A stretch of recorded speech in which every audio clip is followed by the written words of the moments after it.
love to talk about farting. It's very interesting discussion here. My grandma had the walking farts. I mean,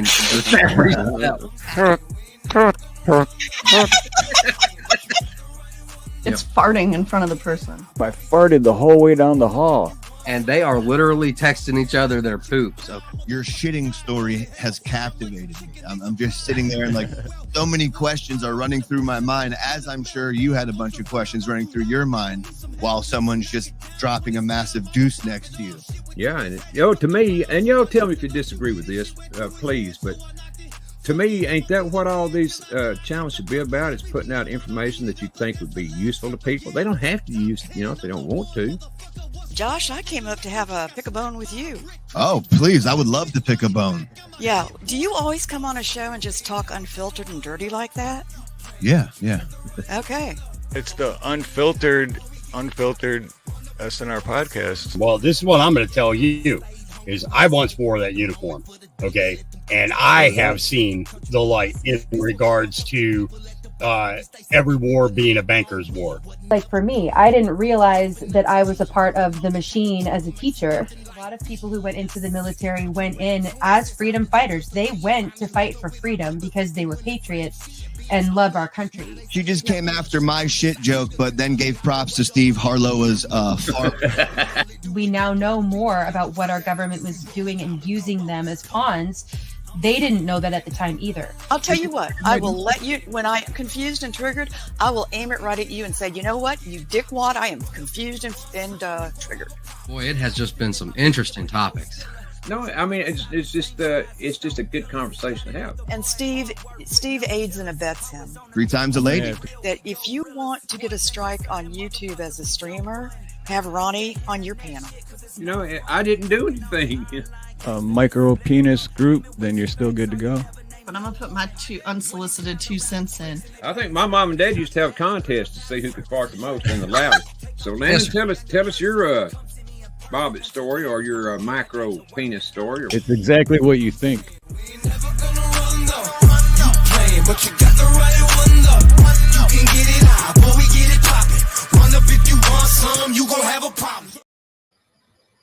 Aloha, everyone.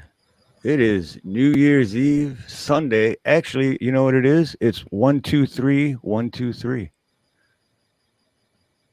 123, 123. That is today's date. That used to be the name of a song. 123. 123. See. I got the melody in my head, but I don't remember the elementary. It's gonna be. I don't remember the name of the guys that sung that song, but it's an old song. And I remember. I think I was 14 or 15 at the time. So I don't think you had graced the earth yet, Steve. That was a long time ago. That's 198 years. So I was thinking, Ronnie's so old that he remembers Preparation A. I sure do. And it's a whole lot better than Preparation H, I can tell you. Hello, Mary. Hello, Rocksteady. Snook. You had a great show. The other night, Ronnie. That was pretty awesome. Yeah, I broke a couple of my own records, which ain't hard to do, but that was pretty neat having all those folks in there. Yeah, I was excited for you. I was like, this is sweet. I was working, but yeah, I was. Well, to have on a channel as small as mine, I almost had as many people in the chat as I did subscribing. So yeah. As it wound up, I had a whole lot more that watched than I do subscribe. I'm sure I had almost 1,500 views. So yeah, man, that was sweet. That beats my records. That's awesome. Hello, Miss Cheryl Rich. Antara Moody is here. Hello, Antara. Oh, Antara Moody. Aloha. Hold on. Antara Moody is now part of the family. Right on. And Mr. Chad Freeman is here. Hello, Chad. Here's Mr. Cheddar Prepper. And Chad, aloha. And Snooks, aloha. Rocksteady. Mare. Aloha. JS Urban Adventures. And I couldn't even get down through there the other night, Steve, to say hello to everybody. I mean, the chat was going so fast when all the people were in there. I I just went on down to the bottom, and then when I got down to the bottom, it just filled back up again. So I quit trying to say hello to everybody because it was just too many to say hello to. I knew I was going to miss them. It's hard, man, especially with that many people and the chat's just going by so quick. It's like, man, it was amazing, to say the least. And plus, you got to run the show, and you're doing other stuff, and then, especially if you're on panel with someone else and you're having conversation, and then trying to read the chat and multitask, basically. Yeah. Well, luckily I didn't have anybody up there with me. But if I did, I would have been way behind. But it was almost too much for me to just show a video and try to keep up with the chat. It was fun though. Don't get me wrong. It was a lot of fun. Man, probably never do that again. But at least I've done it one time. I was thinking, dang, this needs to be Craig's chat here. He's used to dealing with all this many people, Or Hawk. I mean, Hawk always had about that many in his chat too, or more. Oh, yeah. Not me. Yeah, I'm used to the way the chat's going right now. It's easy to keep up with. You can read it. Oh, yeah. Steve-O. What's up, Steve-O? Miss Sharon Mercier. Hello, Sharon. Steve-O. Aloha, Sharon. I bet you Steve-O was somewhere singing last night. What you want to bet? Probably. If that answer is either red or black, but that answer is black, I always put my money on black. There you go. LSP, what's up, LSP? JS Urban. Good to see you guys. Let's see. That's video. I want to show you. I want to tell a story of what happened to me yesterday before I did my live on my way home. But I can't find, because I took pictures, I documented it, I got receipts, and now I just can't find it. Shit. All right. Well, I'll tell the story anyway. It wasn't about shitting or anything, was it? About what? It wasn't about shitting or anything, was it? Not this week. No shitting stories this week. What the hell is this? I must be under the wrong. Oh, here we go. I was under the wrong thing. Okay, I should have it. Da-da-da. I think you just got a super chat too, didn't you? Or am I looking at that wrong? YouTube turns. Oh shoot, yeah. Oh, YouTube turns gifted 5 memberships. Hey, YouTube turns. First of all, aloha. Long time no see, man. How you been? Good to see you. And 2, yeah, mahalo. That's awesome. Let's see. So we got Teresa Buchanan was gifted a membership. Wildlife Wanda. Canadian Royalty was gifted a membership. Who else? Good Citizen Media was gifted a membership. And drum roll, Pole Vault was gifted a membership. Ronnie Cash wasn't gifted a membership? Man, No. that hurts now, I'm telling you. You know what's funny? I did that I don't know, a week or 2 ago. I don't remember whose channel it was, but I gifted 5 memberships to someone, and it gifted me one. That's never happened before. So I gifted the memberships, and then I was gifted a membership. Well, you didn't break even, I don't guess, but you got a little bit back, Right? Hello, Mima. Mima. Aloha, White Life. What's up? And thank you again, YouTube turns. Oh, right on YouTube. YouTube, stay safe, brother. Far Lab Moves. Aloha. Good to see you. Kia ora. Miss Karen Reese. Hello. MLP. Hello. Thanks. MLP. Yeah, YouTube drives them big trucks too, just like Mayhem. Oh, really? He's a traveling man. Gotta have them truck drivers, that's for sure. Oh, yeah. And LSP, you left too quick the other night, Thursday night, I think it was, from my show. Man, I had 200 people in there, LSP. Oh, did he leave before all that happened? I think he did. I wouldn't swear to it, but I think he did. I mean, that was sweet. Oh, I just figured out why. Okay. Oh, go ahead. Sorry, I was talking to myself. That's basically what I was doing too, talking to myself. Now, I would have been more than happy with what I already had in there, which was over 100. But you know, if it would have went up to 1,000, I'd have been even happier. But it didn't do that. So, and YouTube didn't like it. That's for sure, because they took it down. We can't let this chump be getting that many views. No way. This guy's got less than 500 subscribers. He can't have that. That's right. There's no money in that. That's what they're thinking. I'm feeling pretty good, Mamo. Thank you. Right now, anyway. Well, I guess I didn't save it right, but I can still tell the story. Yes, sir. Sitting on pins and needles here waiting. Did I miss anyone real quick? No, I think I got MLP, Firelap, Botlife, LSP. I said that twice. Karen Reese. Okay. Hey, there's YouTube again with the super chat. Ronnie invented dirt. Thank you, Ronnie.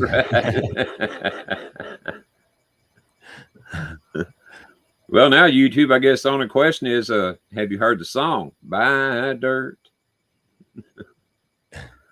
Best thing you can buy. That's why I invented it. So, and Garvey, aloha. How your weather? Weather's beautiful for me.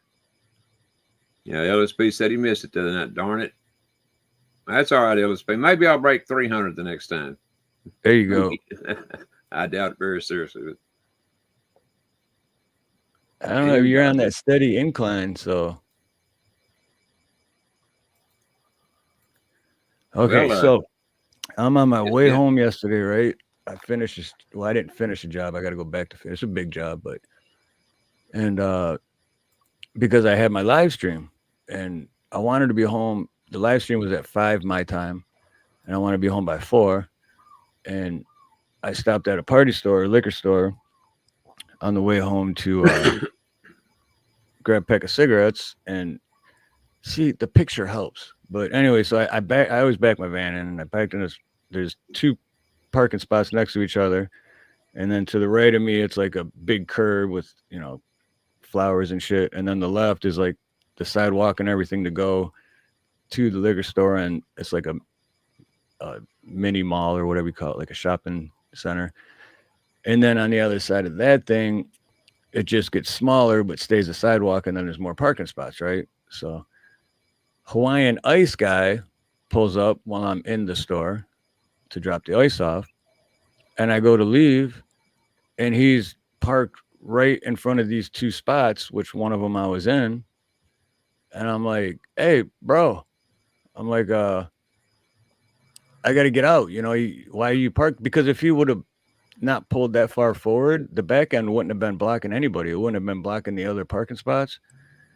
And he's just oh, bro, I'll be like 20 minutes. I'm like, no, you're going to move now because you're blocking me in. What the hell are you talking? Why did you even pull that far up? Like, you seen my fucking truck there. Why?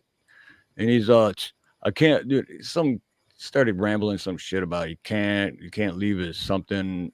I'm like, I don't care what your problem is, dude. You got to move I ended up sitting there for 20 minutes. I almost got in a fist fight with the dude. And I just bit my tongue, and I got back in my truck, and I'm like, I'm not doing this today. And I just laid on my horn for like 10 minutes straight. Everyone kept looking at me and shit. I'm like, oh, this fucking asshole parked his big ass semi truck right in front of me. And no need to either, because if, like I said, if he wouldn't have pulled that far forward, his back end wouldn't have been blocking the other parking spots.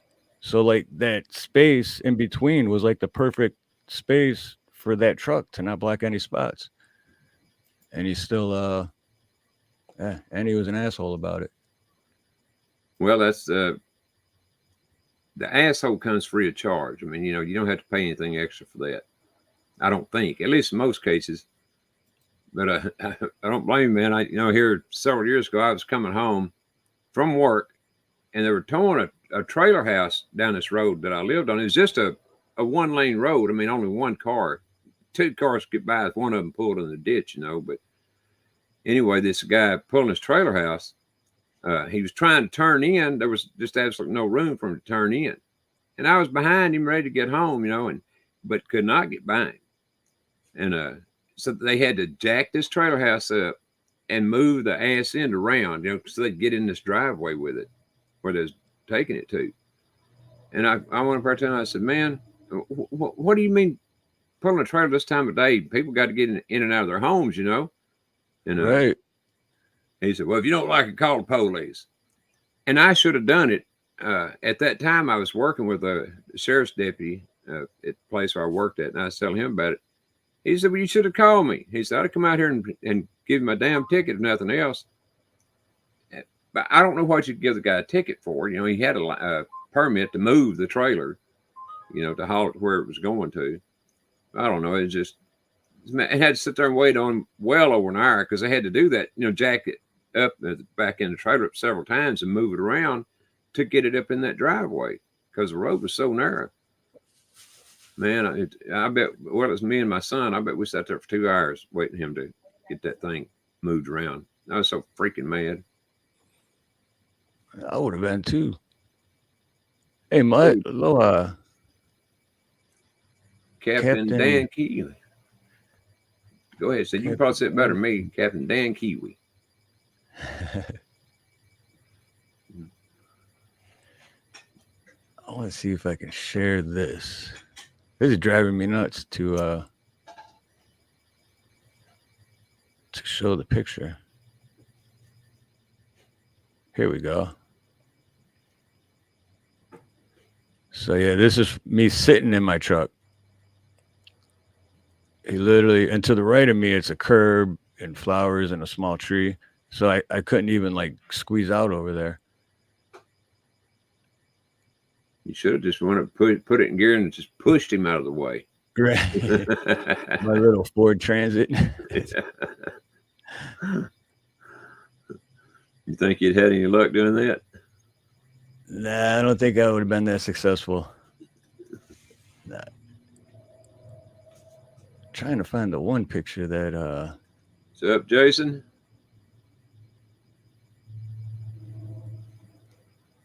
Here we go. Oh, shoot. So yeah, there you go. Oh yeah, I see. You wasn't gonna get out. Well, if you'd have took the fire hydrant, you probably could have got out. Austin powered it to go back further and then get a running start and just run that bitch over. Absolutely. I don't know why you didn't. The other thing I noticed too last night was because then when he finally did leave, I was behind him and I took another picture of the back of his truck.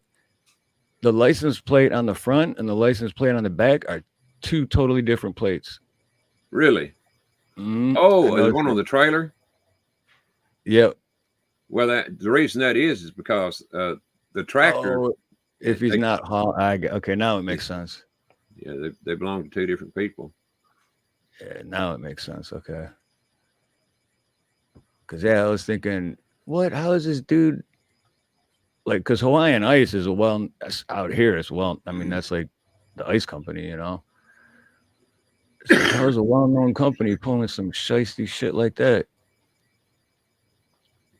Yeah, well, it's the truck drivers. You'd think that they would have to move their vehicles every time somebody needed out, and if they did, if it was the law, they had to do that. Well, it may take them a while to get unloaded, but parking the damn street on the curb or something, haul that shit up the driveway, whatever, so don't block people in. But they do.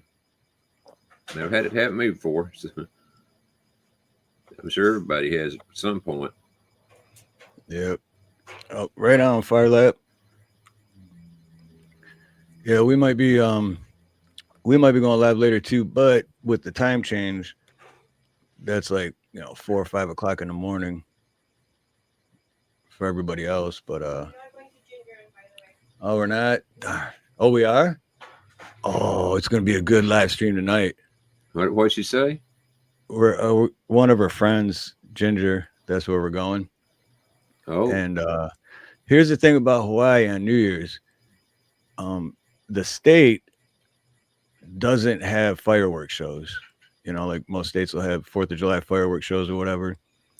New Year's here is like 4th of July for everywhere else, but the state doesn't have shows. So all the fireworks you see are 100% illegal. The thing is, the entire island lights up. It's every year. It blows my mind. I still, it's like, it's not even real. It's like, there's no way, dude. Are you saying people of Hawaii break the law every year? Never. But the thing is about her friend Ginger is she lives kind of up in the mountain, and from her lanai or her patio, you can see Diamond Head all the way in Waikiki. So it's the perfect view. So it's going to be an awesome stream tonight of fireworks, dude. I promise. Well, let me ask you something. Is Ginger Nina's friend? Is she pretty? Is she really pretty? Oh, yeah. All right. Not as pretty as Nina, but she's pretty. I'll be watching then. I have to watch, It's a pretty girl going to be on me. I can't pass that up. And her husband's a pilot. Oh, she's married, but that leaves her out. He's been a pilot for a long time, but I'm not sure how long. But he flies like private, like. Oh, he doesn't do that anymore? He used to. I guess he doesn't do that now. He flies for Hawaiian Airlines. Okay. He used to fly like, jet, like private planes, wealthy people and famous people. And Jason Brakeman, aloha. I wouldn't want to get on a plane. I don't care how good the pilot was. After what happened back in 2020 with the things. Oh, yeah. Thank you, but no thank you. Well, that, and they're hiring not based on your skill level or your knowledge. They're hiring because of your nationality, or you know what I mean? It's like, no, I don't. We want to hire the guy that knows what he's doing, not just because he's black. You know what I mean? No kidding. Yeah. Mother effing. Damn straight. Hey, man, you got over 200 people in your chat. You made it. I guess. Well, I got it. When I get 1,000 in there, Steve, that's when I'll say I've made it. But that's got to be all the time, 1,000 or close to it. Then I'll have made it. When you got 1,000 in there, that's when you're not reading the chat at all, because it's like, I'm not even looking. Or you put it on slow mode chat. Hello, Chris. Welcome, Chris brother. Gilbert. Aloha. Uh-oh, Steve turned his camera off. Some good things ain't happening. I'm blowing my oversized, gigantic Polish nose. I thought I heard a honk. So, yeah, we got not one, but 2 surprise guests today. Gonna be fun. Sure, we had to have somebody on because we sure ain't fun. Somebody to make it fun, huh? Oh, speak of one of the surprise guests. Oh, wait, let me do this first. We got to bring up with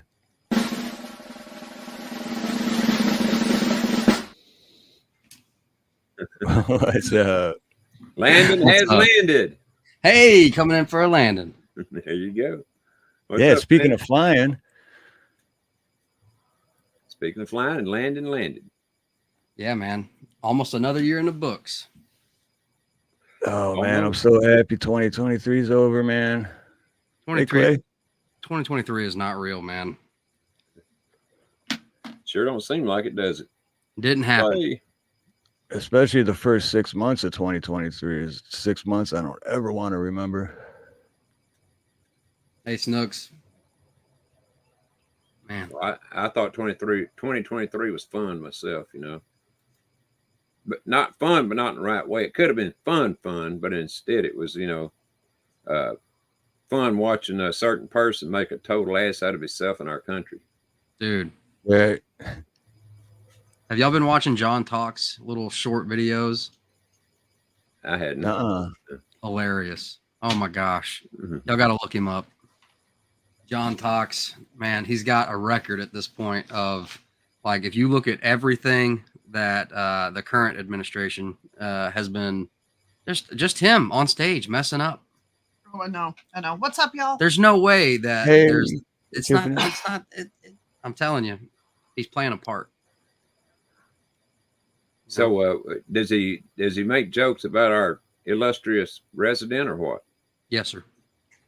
Mm-hmm. And he doesn't say a word. It just shows what that guy did.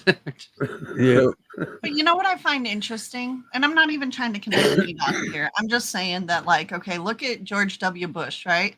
Before presidency, very well-spoken, intelligent man, right? Like him or dislike him, it doesn't matter. He was well-spoken and intellectual in his speakings, right? All right. Skip Obama, because Obama was the cool president, right? He was the one that all the celebrities like to go to the White House. The and smooth talker. He kind of connected in his presidency. He connected like politics and like theater were still kind of separate. It was kind of, you're an actor, keep your opinion to yourself. But he really connected that, and that really interwove. And then we go to Trump, and Trump didn't dumb down for nobody. But now we're at Biden. Biden also was a very well-spoken, look at footage of him from 10, 20 years back. He was a well-spoken guy. And I think he knows firsthand what can happen, because I'll just keep my opinions to myself. But, look at what happened to his first wife and 2 out of 3 children, I believe. Mm-hmm. So anyway, just interesting how there's, all these presidents are super well-spoken, intelligent, and then look at Hillary. Hillary was running for president, well-spoken. I don't particularly care for her, but it doesn't matter, right? She was well-spoken until she started running for presidency, and then all of a sudden she looks like a robot that didn't get the latest upwear. I will say that the T-Man saved us from her. Absolutely. Oh, Ain't man. no telling where we'd be. I mean, but we don't have to get political. Y'all stay end of the year. No, you're right. He saved us from her, and if my opinion is, if that hadn't happened, saving us from Hillary, I don't think this country would exist anymore as it stands right now. I mean, it would be in the Hunger Games. You know what I mean? You ain't kidding. Exactly. So, well, real quick, here we go for surprise guest number 2. Drum roll.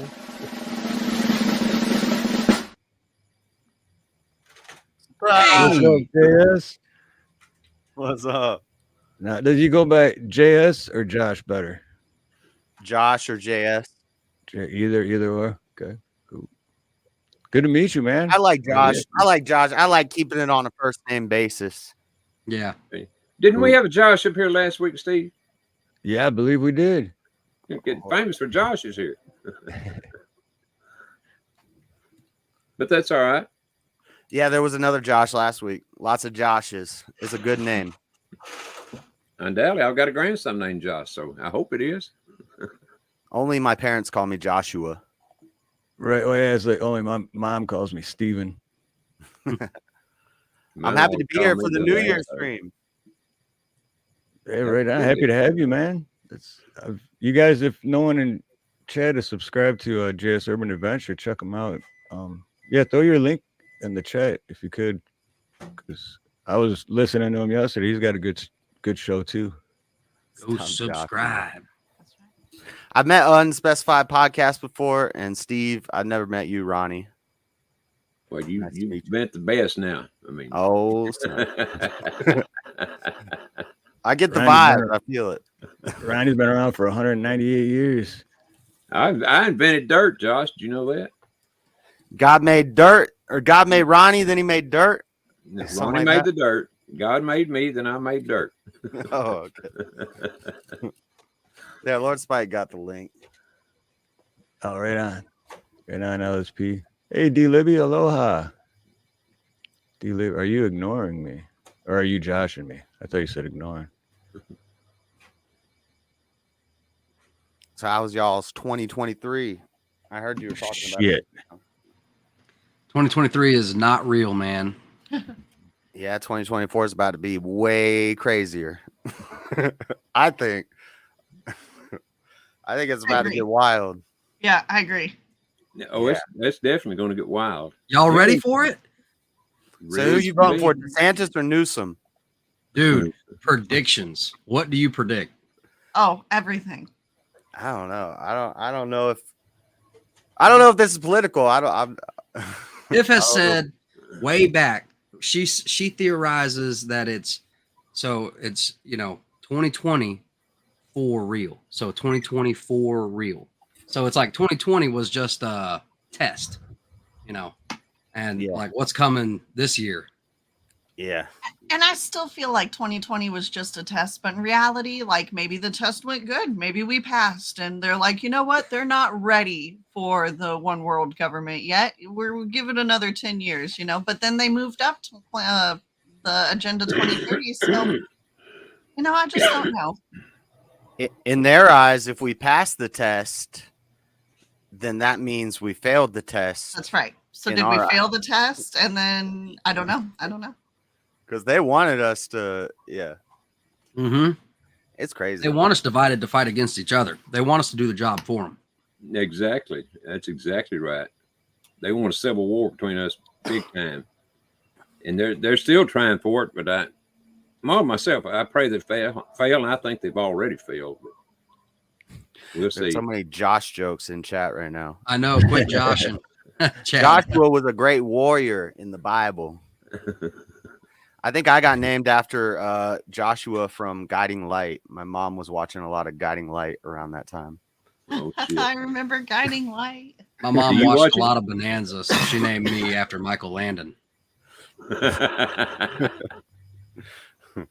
No kidding, huh? Michael Landon. That's the guy from Little House on the Prairie. Little House on the Prairie. I know him better from that. Well, we're going to have to start calling you Michael Landon then. As soon as you said that name, I visualized a picture of that guy's face like right away because my mom used to watch that too. I tried to find out like what was the inspiration behind my name. Maybe the jewelers or breakfast at Tiffany's.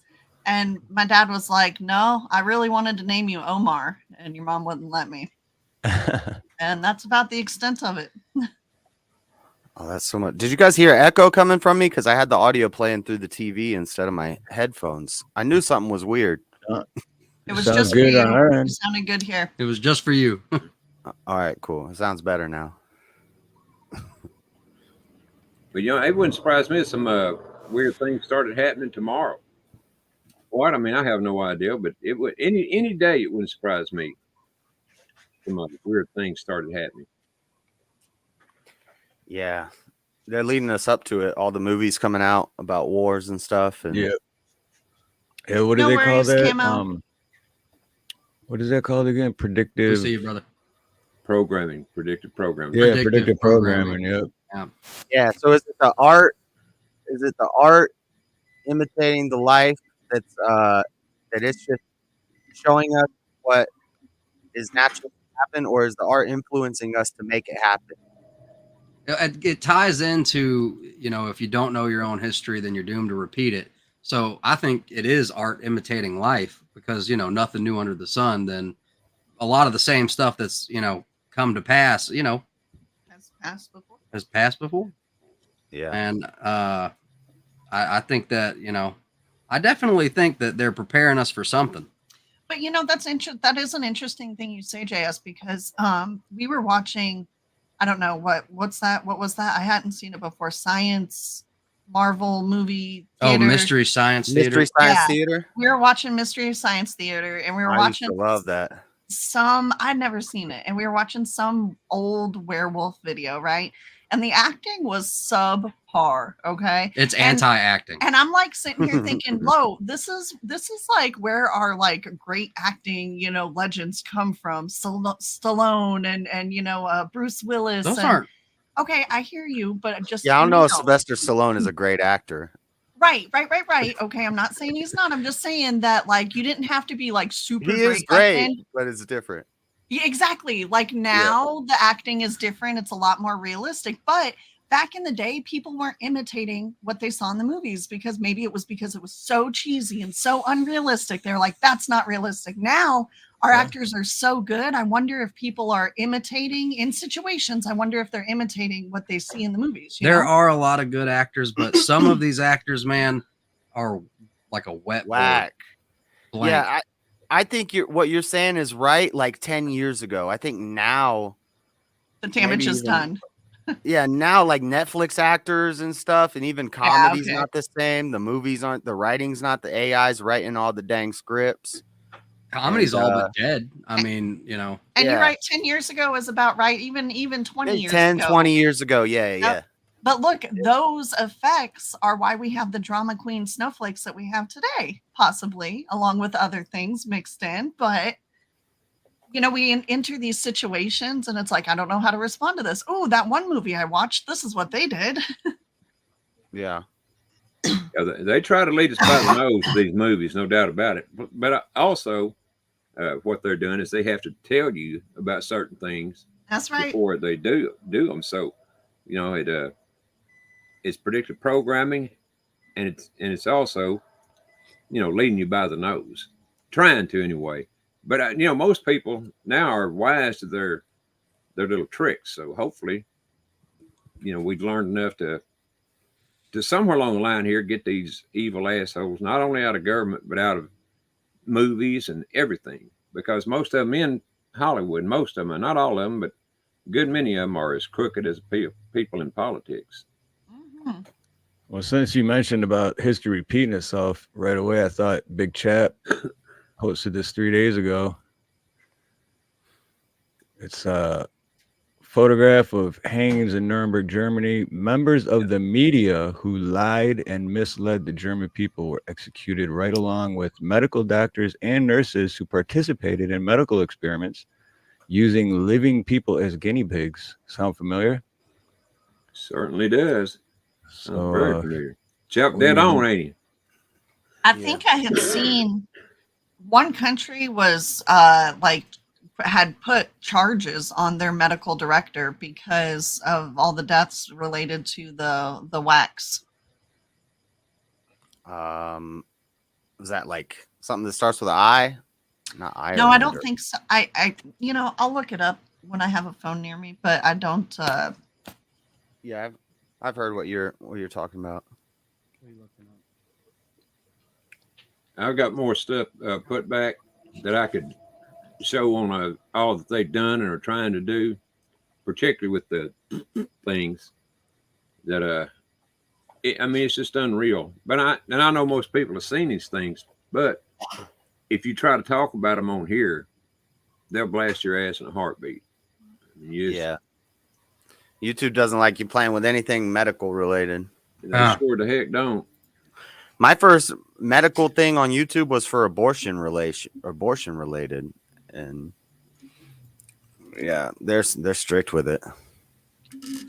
I might have been making a joke. I don't even know what I said. I don't know, but yeah, because only they're allowed to talk about that stuff and tell you what to believe. They're not going to allow you to talk about it. That's for sure. That's why I stopped putting my tag as news and politics, and I changed it to entertainment because if you're not a verified news and politics source, then they don't want to hear nothing you got to say. They don't like it even if you do use the news to report it. I mean, right. Even if all you're doing is reading the verified news, right? Yeah, they'll still take it in. Well, remember Steve back when and this one didn't have anything to do with that, but when I had the Supreme Court case where there's this, I can't remember the names now, but they were trying to get rid of the entire government. And the first time I read it, they gave me a strike for it. This was a Supreme Court case now. That was Oh, before I the do Supreme now. I Court. remember. All right, I remember now. Okay. Go ahead. And then You then had a came on- Supreme Court case, Ronnie? No, I found it. I think I was the first one on YouTube that found it, and so I was going over it, and and like I say, this guy, I wish I could remember their names, right? I can't remember it right now, but they were trying to get rid of close to 300 people in the government, and it was before the Supreme Court. I remember reading that. Yeah, so when Steve came on and read it, I mean, we had to change so much around. You can't Code say words. anything. Yeah, it's just crazy. We And it gotta was a speak Supreme Court Klingon. case. Man, I'm telling you, they just whatever they don't like, they're going to take it down. Yeah, I found with YouTube, you got to talk like you're talking to children. Like you got to kind of spell things out and say, but it's not it's the jab, or it's you got Right. It's like you're teaching a toddler class, a preschool class. It is, and if you do that the wrong way, they'll still do the same thing. I mean, you Yeah. can't slip up and say one bad word, what they consider a bad word, which is totally stupid if you ask me, but that's the way they are. Have you ever seen the list of demonetizable words? I had. Oh, yeah. I It's like actually 40. haven't. I'm not good with numbers, but it's a lot of words. It's basically Hundreds. It's basically a dictionary. Yeah. Wow. I'm gonna change that song "Walking on Sunshine" and change the words and be like, "Walking on eggshells." Oh. Yeah, that's basically what it is. And there is so much that we all could talk about on YouTube, but you can't talk about it because if you do, boom, down you go. Yeah. It's more like walking on hot coals. But you know what we can talk about on YouTube is New Year's resolutions. Pro New Year's resolution or anti? Do you like New Year's resolution? Do you have any New Year's resolutions? My New Year's resolutions is never get one of these. Mm. That was mine. Yeah. I don't even think about that. Yeah. I never. Other than that, I haven't got any. Yeah. What's yours, I guess Josh? My New Year's resolution. I don't know. Learn stuff and get stronger. Learn how to survive because ish might hit the fan soon. Yeah. It sure might. Yeah. Very well That's made. pretty much my same. I'm kind of anti New Year's resolution. Actually, I don't. Yeah, me too. I'm kind of Usually, more. it's like it's a setup. You know. To me, it's more of the way I look at it anyway. It's more of, instead of New Year's, every day is a new day. So That's right. I kind of have Yeah. everyday resolutions. Like every That's day right. I try to be Yeah, better yeah. than I was the day before. And Yeah. Although I will Well- say one thing, we heard a sermon yesterday, and the pastor was talking about how preparedness. Like, are you prepared for blessings? Because, and the analogy he gave was this. He was from Ireland and he moved to Louisiana, and his first time going to a crawfish boil, he didn't know how to peel crawfish, so he didn't get very many crawfish. And he looked over, and his girlfriend at the time had it had only been a few minutes, and she'd already downed a pound. And crawfish down here, it's like the fast peelers get the most because it's like get it how you live kind of a little bit. Like nobody's safe. Nice. Children are spared for 3 years, and then it's like, all right, you're gonna Everybody have to sits down and we're like, all right, I hope you know what to do. right, and they're like, next year I'm not going to do this. And when I first moved down here, I was I don't like touching dead things, and I don't like things with more legs than me, so it was a lot of obstacles I missed out. You got to get over that.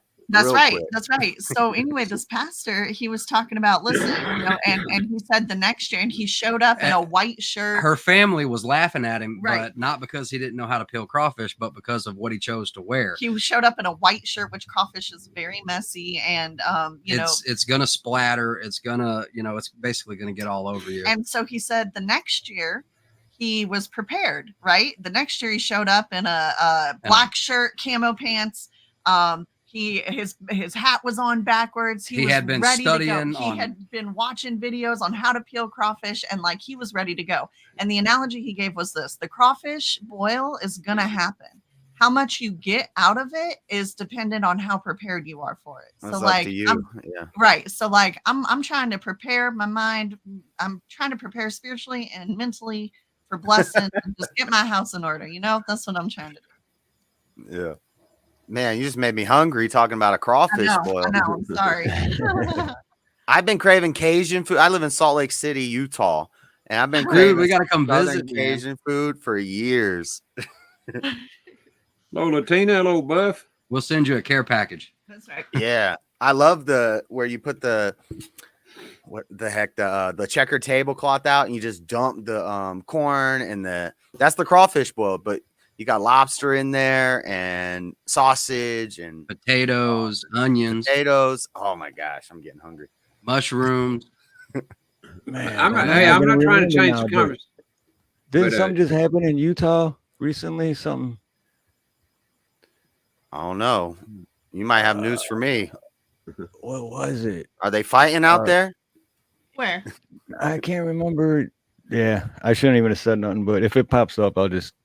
Biden blurt came it to in. Utah. There was a dude that got killed by the feds for a deleting attempt on Biden, but not really. He just posted some stuff on the internet, and the feds showed up at his house, and he Oh, went I a heard little about too far that. with his 2A, and he got taken out.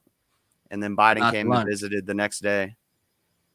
I didn't know they took him out. I heard about that. That's not what I was thinking of, but I did hear about that. I didn't know they took him out though. I think Good to that's see the you, Ghetto. biggest. That's the biggest Utah news that I've heard in a while. What's up, ghetto? That was That's that was crazy. like 3 months ago. Yeah, I Yeah, remember about yeah. that.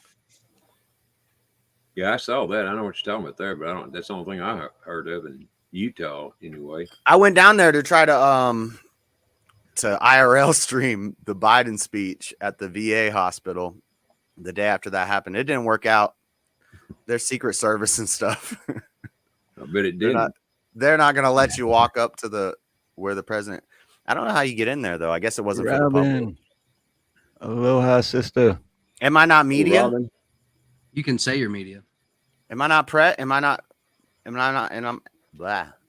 You have to Am I order a not media pressed? vest. That's right. Did you have a flag? You have to order a media vest. I gotta print out a crayon drawing that says I am press. You got to That's get right. a lanyard, and it's got to have a square little badge that you can put a paper in, so that you write media, or you No, got to what make you it do as is official as possible, and then they won't Put a know bunch what. of big words on it. Make Yeah. it seem you get official. a blank piece of paper and like a Crayola crayon and just write credentials. And then when they say, Yeah. "Can I see your credentials?" you just show them credentials. Yeah. That's funny. I saw a First Amendment audit where a lady, she had a crayon. It said press pass. This is my press pass. It works. It is. Or you just hand them the First Amendment. They got those little First Amendment cards. And you can just Put hand that them. in. Like, I was gonna say, or you write press pass on one side and print out the First Amendment on the other side, and it's a Right. flipsy. well, You do Josh, I like see that what, you're at Urban Adventures. What do you go to old homes or what?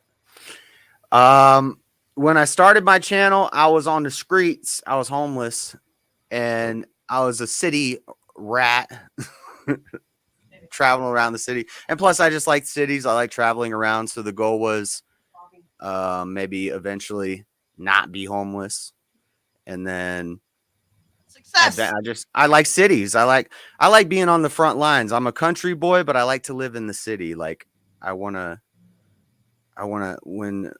when stuff goes down, I want to be there and see it. What city you in?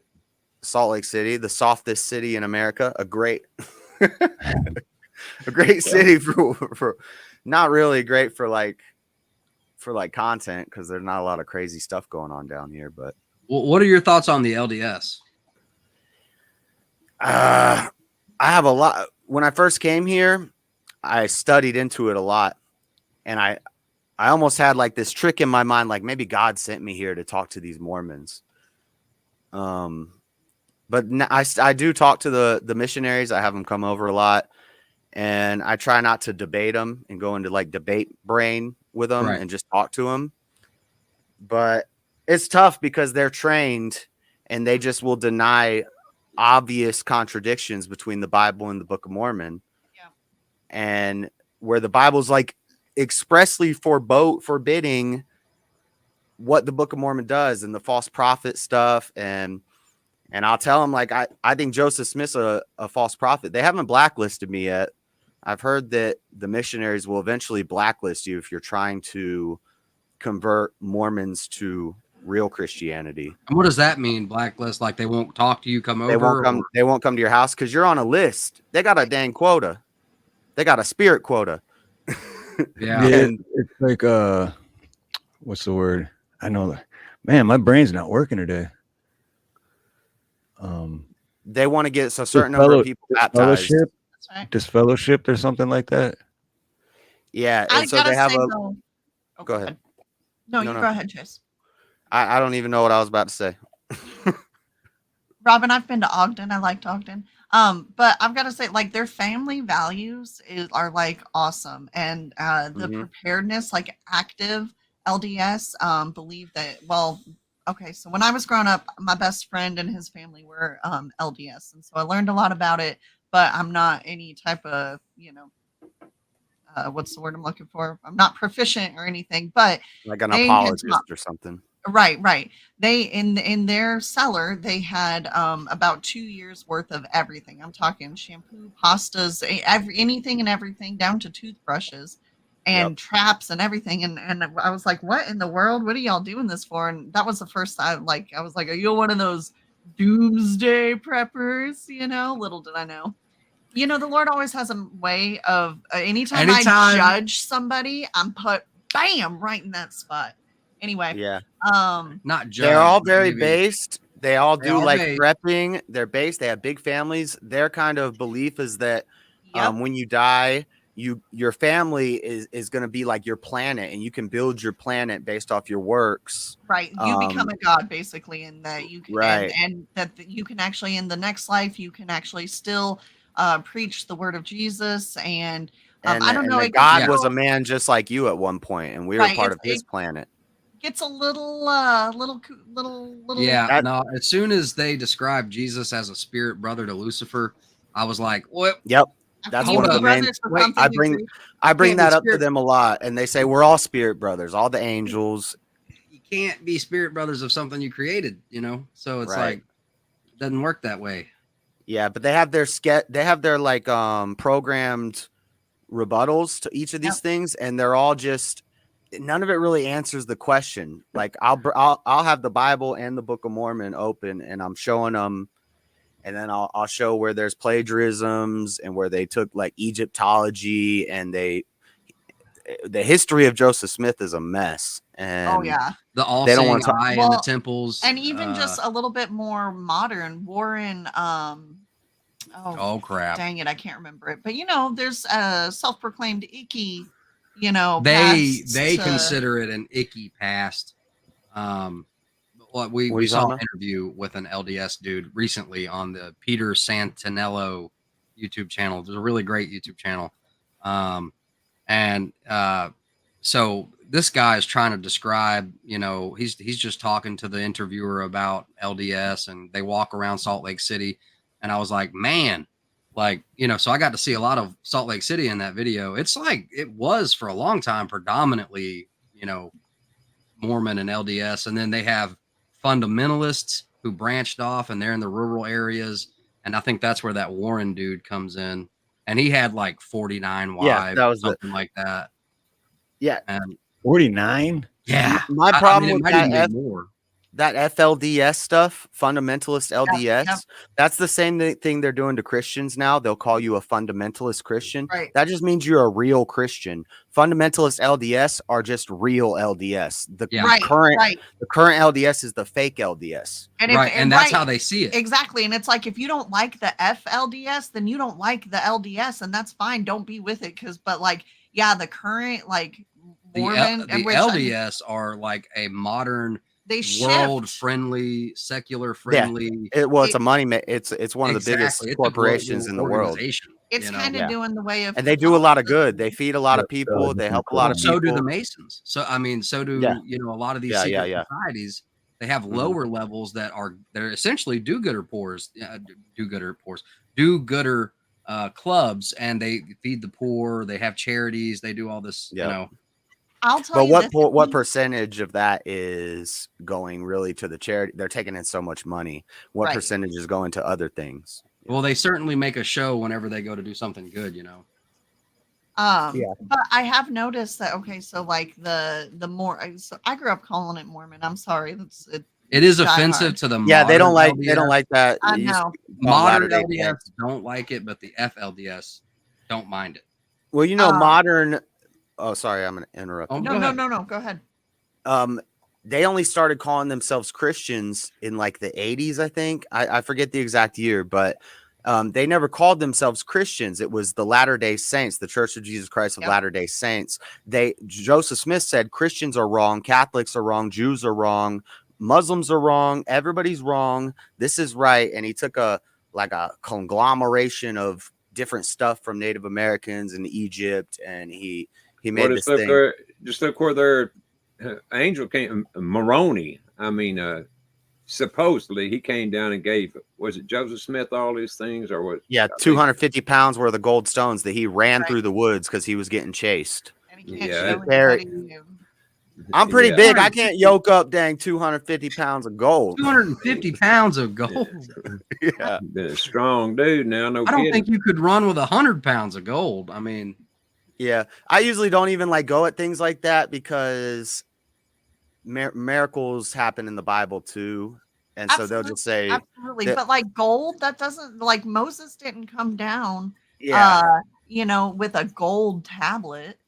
I'm just saying, like, Jesus didn't get delivered into a gold manger. Gold is just not, like humble. gold is the streets in heaven. That's right. Anyway, I'm sorry, I'm being a little judgy. But what I'm thinking is that, like, okay, I see that. Oops, I'm sorry. Catholicism, LDS, like, there's a lot of modern day religions that are shifting to go with the social norms rather than sticking to their fundamental values. And if we're trying to like please God, so like, I very much liked going to church yesterday. However, I will say that I noticed that there was a bunch of the church was just filled with Christmas trees, and every single one of them was only decorated in gold and silver. And that's so weird to me because it's like, now if we're here and you're preaching out of the Bible, the Bible specifically says do not do this. And I know, right? Like we can shift and sway. Moses made them drink gold. Right. Well, yeah. He boiled it down and made them drink it. Yeah, he boiled down a bunch of flecks of gold and he made the people drink it because they were worshiping. What was it? They were worshiping the calf, and he boiled it down. Yeah. Golden calf. Yeah. Yeah. And broke it into a gazillion pieces and chunked it all in the river as much as they could anyway. Or the water, if I remember correctly. So anyway, I just don't think that's good when, because God is not changing. And so, I don't know. I guess I'll keep my opinions to myself. But we will digress. Right. Well, there are a lot of things about the LDS, that the church itself, that are very, very, very shady. And I'm not talking about financial stuff. Yeah, I heard something about, I guess we ought not tear into everything, but trafficking had piqued my ear. Yes. That's exactly what I'm talking about. When a kid from a certain home, if their parents get in trouble with the prophet or something like that. If one parent is kicked out or decides to leave the church, the kid will run away. And really, it's a workhouse, LD. Anyway, it's weird. It's weird. There's a lot to get into with that. I've heard a lot. I haven't heard about that, but I've heard a lot. Yeah, a lot of stuff like spiritually wedded, which basically means you had sex, and you could do that with a girl before she's of the legal age to get married, and a lot of stuff like that. But that was the founders of this religion, and now the fundamentalists who are still doing what the founders taught are getting, and it's all for popularity. That was where I was going with the point about they only started calling it Christian in like the 80s. It was to gain acceptance. It was to make it more broad. They used to not let homosexual people or people of other races be at high places in the church, and now they're starting to let the first one in. They've been letting, and this isn't my thoughts, this is just what they did, but They're When I getting was more liberal now. They let right. That's what I and heard. it's When I like was stick I to was your growing stick up, to your roots. At least stand by it. Say your truth. Don't be more. I would respect it more if like, and that's what the Muslims do. They don't care what the world's doing. They're gonna do their That's thing. what I was going to say a second ago. Was you can't deny the Roman Catholic Church, the papacy, the things that he says and is starting to say is okay. And I don't know if you guys have heard everything, but Yeah. and so you can look at who is kind of bending to the secular world, and that the world has more sway over how things will go, or The Christian church is doing that a lot too. I'm not saying they're not. I'm not saying they're not, but look at who isn't. And you just mentioned it. You know what I mean? They Well, a lot of the churches have gone to they're living by the government's law, 501c3s. That's right. And when they do that, I mean, yes, that's kind of like pitching in with the devil. You can't have both. You got to make up your mind which way you want to go. And when you choose that way, I mean, you're already tax free. So why would you do that unless you're just wanting to make money on top of money on top of money? That's my way of looking at it anyway. I just don't think it's right. The church, the pastors were supposed to be, that's what you give in church for. That is to go to their, and that's why most of them always got a free home. They didn't have to pay any rent or anything. It was so that they wouldn't have to go out and work or whatever. They could if they wanted to, but when the 501c3s came in and they took it, that messes up everything, in my opinion. Because that's when anybody can start a church, and everybody wants to start a church because it's a tax-free business you can start. One of the mega church guys said the best way to get rich is to start a church in the South. I would imagine he's right too. And have you a little miracle that you can do every Sunday. Yeah. Well, anytime you throw in with the government, that's not a good thing. I don't care if you're if you've been to college to be a preacher, or if you just came through it. How do they say that? Organically, self-educated. yeah, something like that. But I mean, it's just, you can't take money from the government and say that you're a big Christian too, in my opinion. And you can say it, but it don't mean anything. At least it don't to me. It means you're the other way, as far as I'm concerned. And it's hard to find churches nowadays that are not 501c3. Yep, that is true. That's why we didn't go for so long. But I'm trying to, it's hard because we don't really have a church around here that's not like a mega church, and I'm not real fond of really big churches. And me either. So we stepped out of our comfort zone and started our own small. I mean, we visited off and on a few times at this place, and I was raised in a small Baptist church where, I mean, they get together every, I don't know, it seemed like every 3 days they were getting together and eating and fellowshipping, and it was like a really tight knit church. And it seems like that's gone. Maybe some people have it where they live, and maybe it's scattered around, but I don't know. I grew up in a little bit more intimate of a church where, you do have, it's like brothers. A family. Exactly. It's like a church family, really. And they're there to help with different things, projects, just really good people. And it ain't really about the denomination. Like my church that I went to as a kid was called First Baptist Church. But I don't know, like the theological debates that I see nowadays, we weren't really messing around with all that. They were just reading out of the Bible and talking about life. And I liked that. But now in Utah, in Salt Lake City, which is very blue, is a very liberal area, in a very red state. The only base church I could go to would probably be a Mormon church. And because everything else is going to be some weird, Unitarian. There's no non-denominational. Well, get ready to spend or your Catholic whole day. Or Catholic. They got Catholic.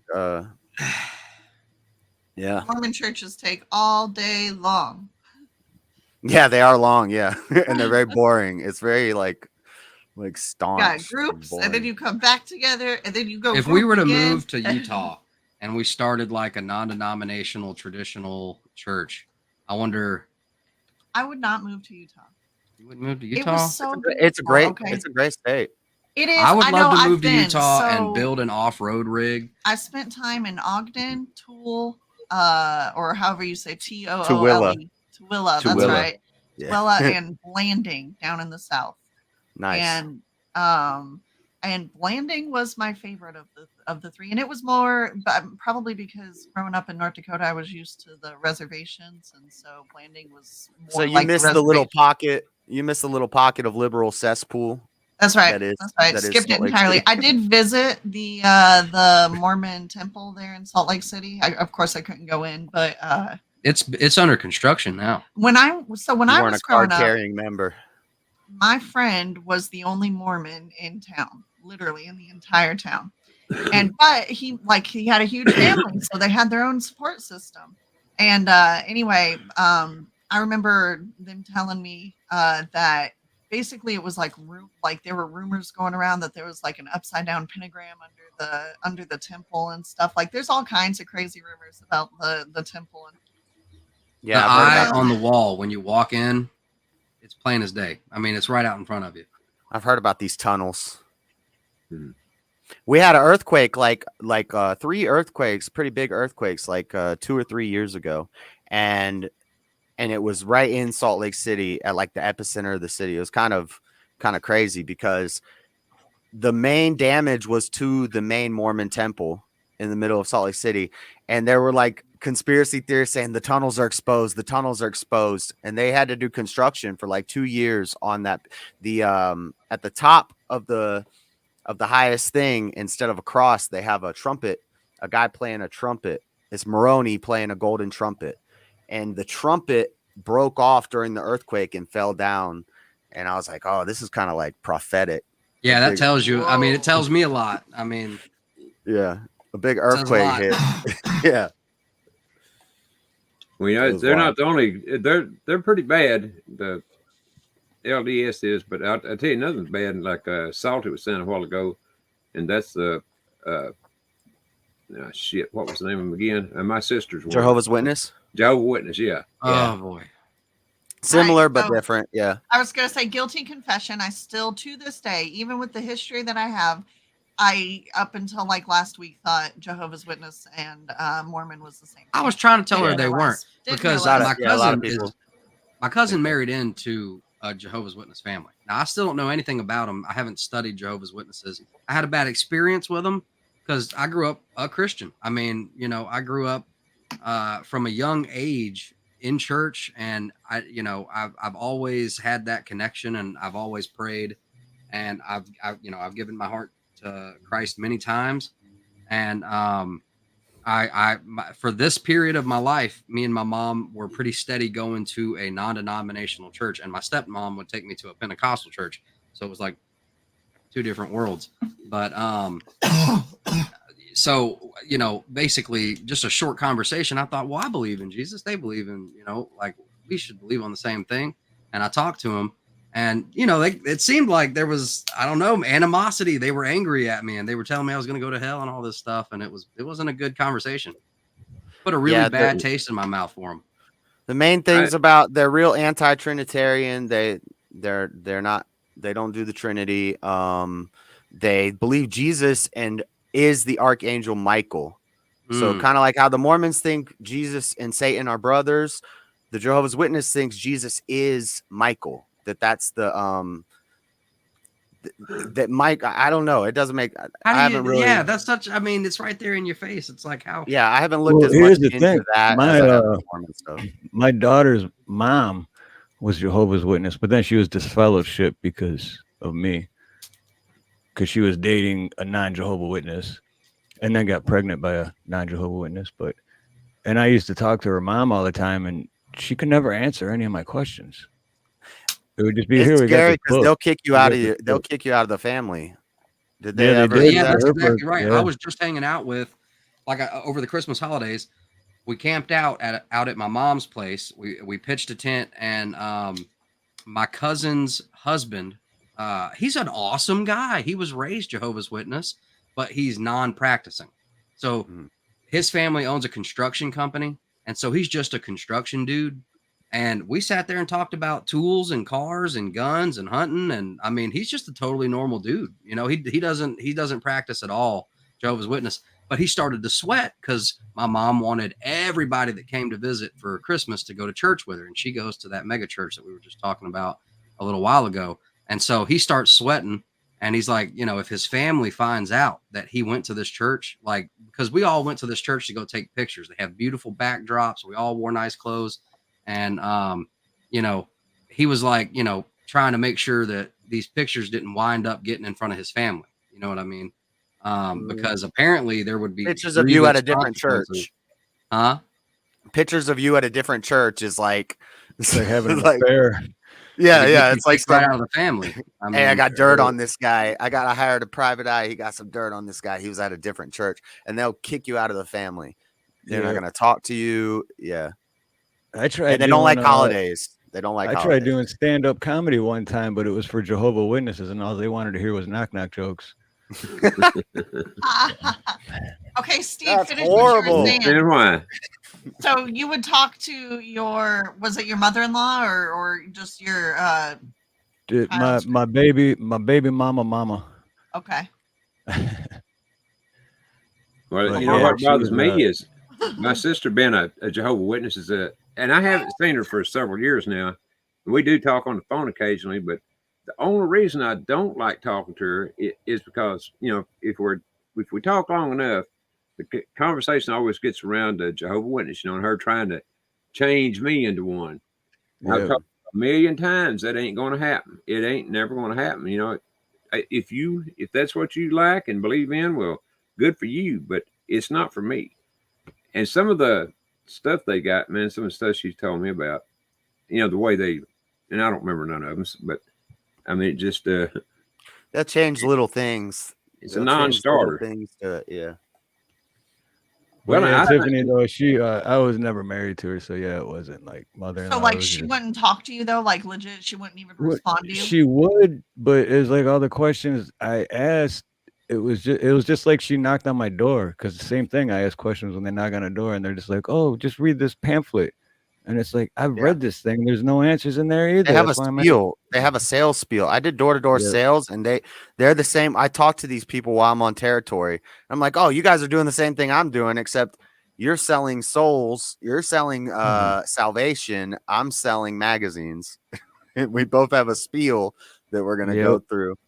Yeah. I haven't had Jehovah's Witness or LDS knock on my door, but one time when we lived back in Laplace, this little old black lady knocked on our door. It was a crew. It was a crew.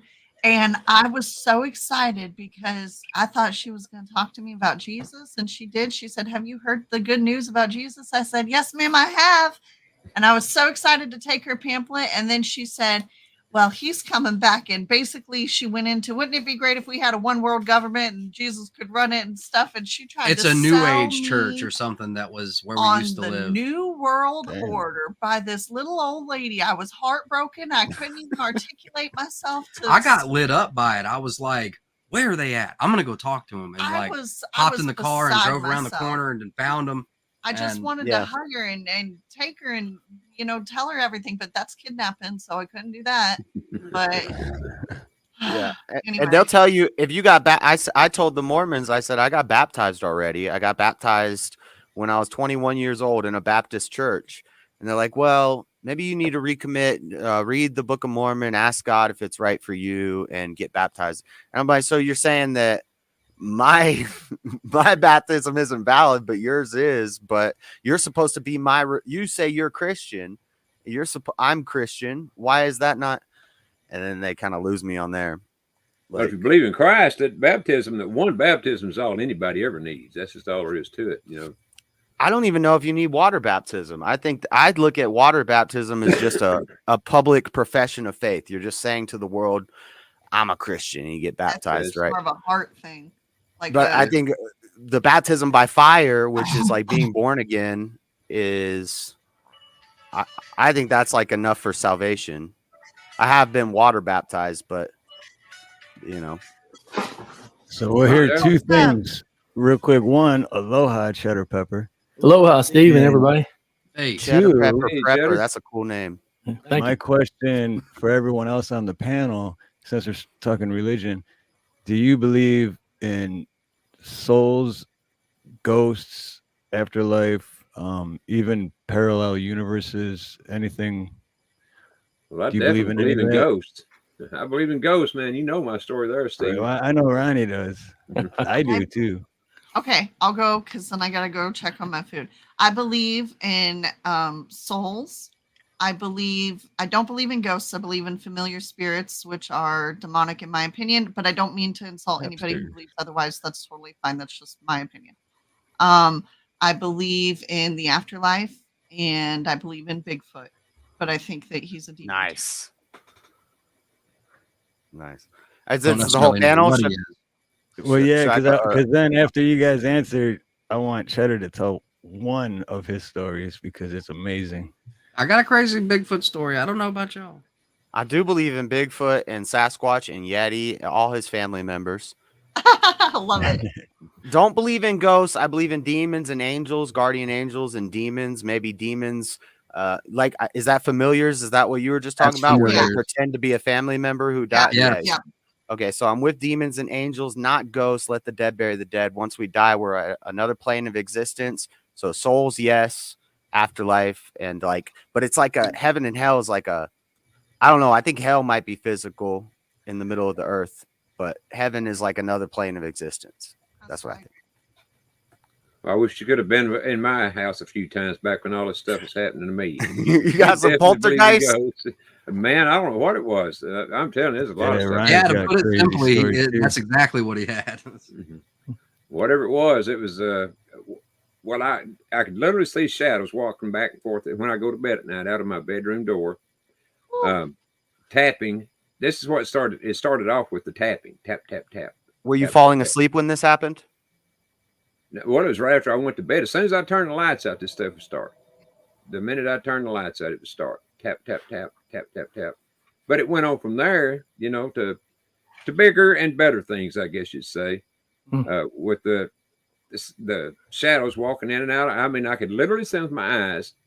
Went to bed one night, and there was a big growl happening just right beside my bed. I mean, right beside it.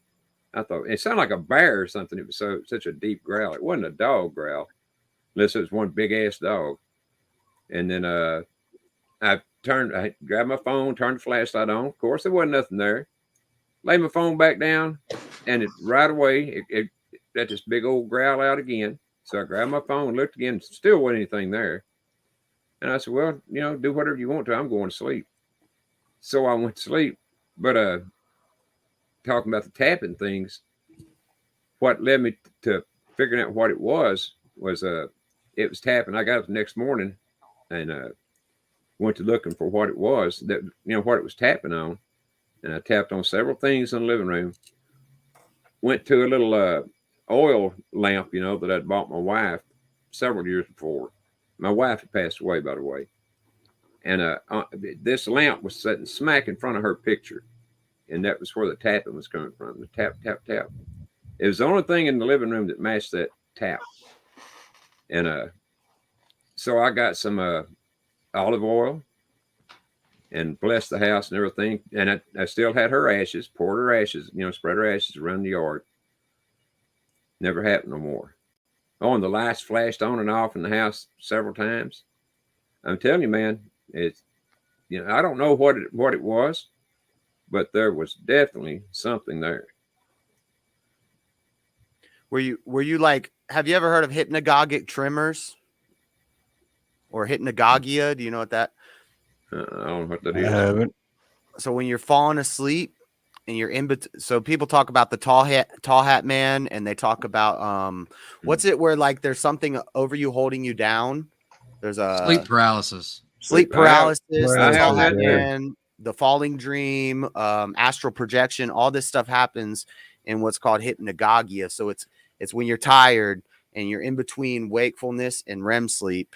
You're like in an in-between phase, and that's when crazy stuff will start happening. Sometimes I'm just trying to. No, I hear you, but I've had sleep paralysis. Matter of fact, it happened just about a week ago. But I can tell you right now that it's real, and I know that's what they say. It's just in between. No, I think that's real. Like I've seen some crazy stuff in that. I've seen shadow people before. Have you? Yeah. I've seen some shadow like people it, but too, I seen but I them. think that was chemically induced.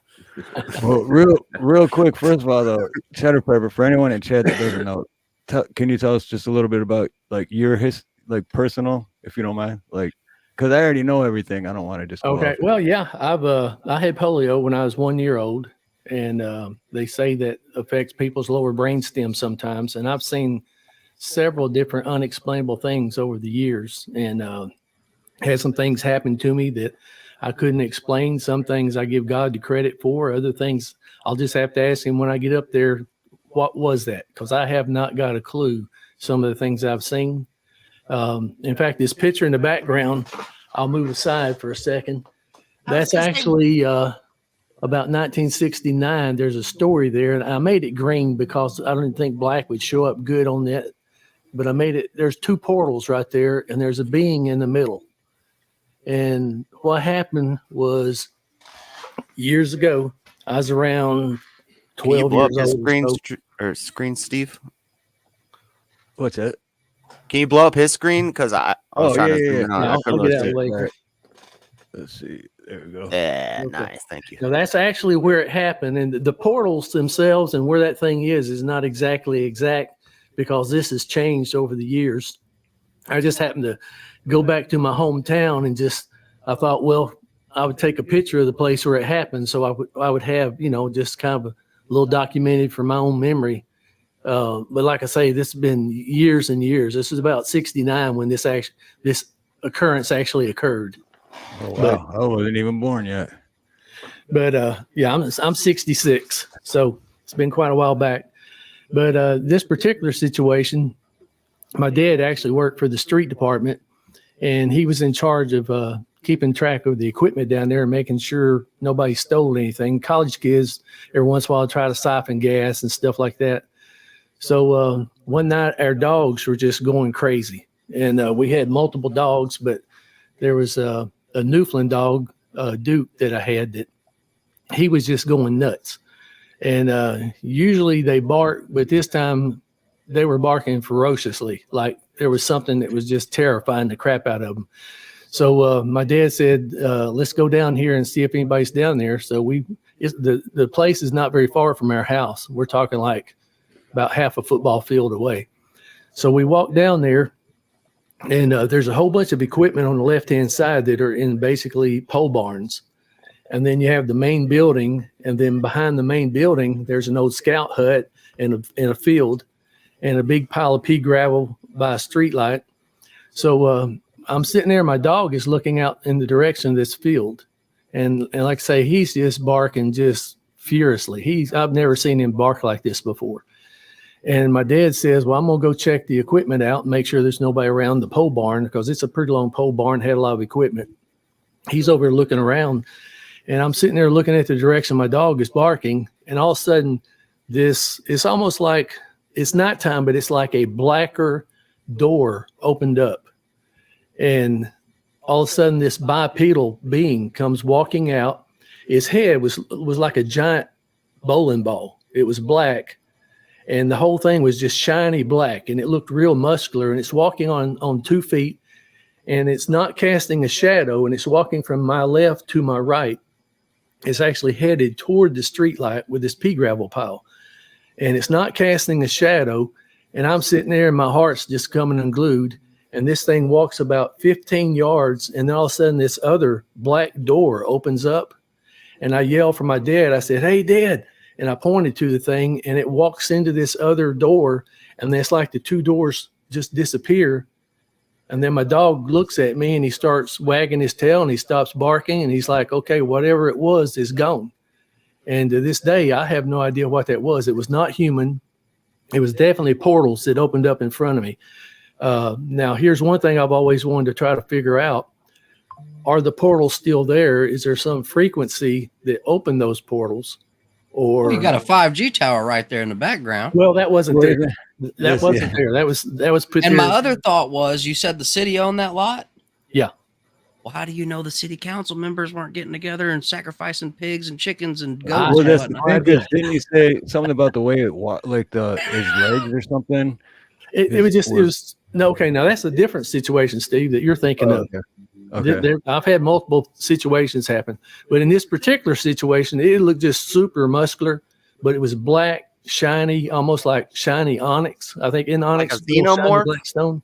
Like a xenomorph. Sounds like a xenomorph mixed with a chupacabra. Or I have no idea what that is. What was the feeling? Did you have like a overall sense of like terror or fear or any type of? Yeah, I was pretty as soon as I didn't know what my dog was barking at, I knew it was abnormal for my dog to act like that. But when I saw it, then yeah, I was pretty terrified at, this solid black opal being just suddenly appearing out of nowhere and walking 15 yards right in front of me and then disappearing in this or the portal. When I yelled for my dad, I said, "Hey Dad." And when I did that, it goes into this other portal and it's gone. Did he see anything in time or was it too quick? Pardon? Did he see anything in time or was it too quick? No, he was over around the pole barn, around all the other equipment. He came running when he heard me call, but by the time he got there, and I tried to explain it to him, but it was long gone. But there was a street light right there, and it was not casting any kind of shadow.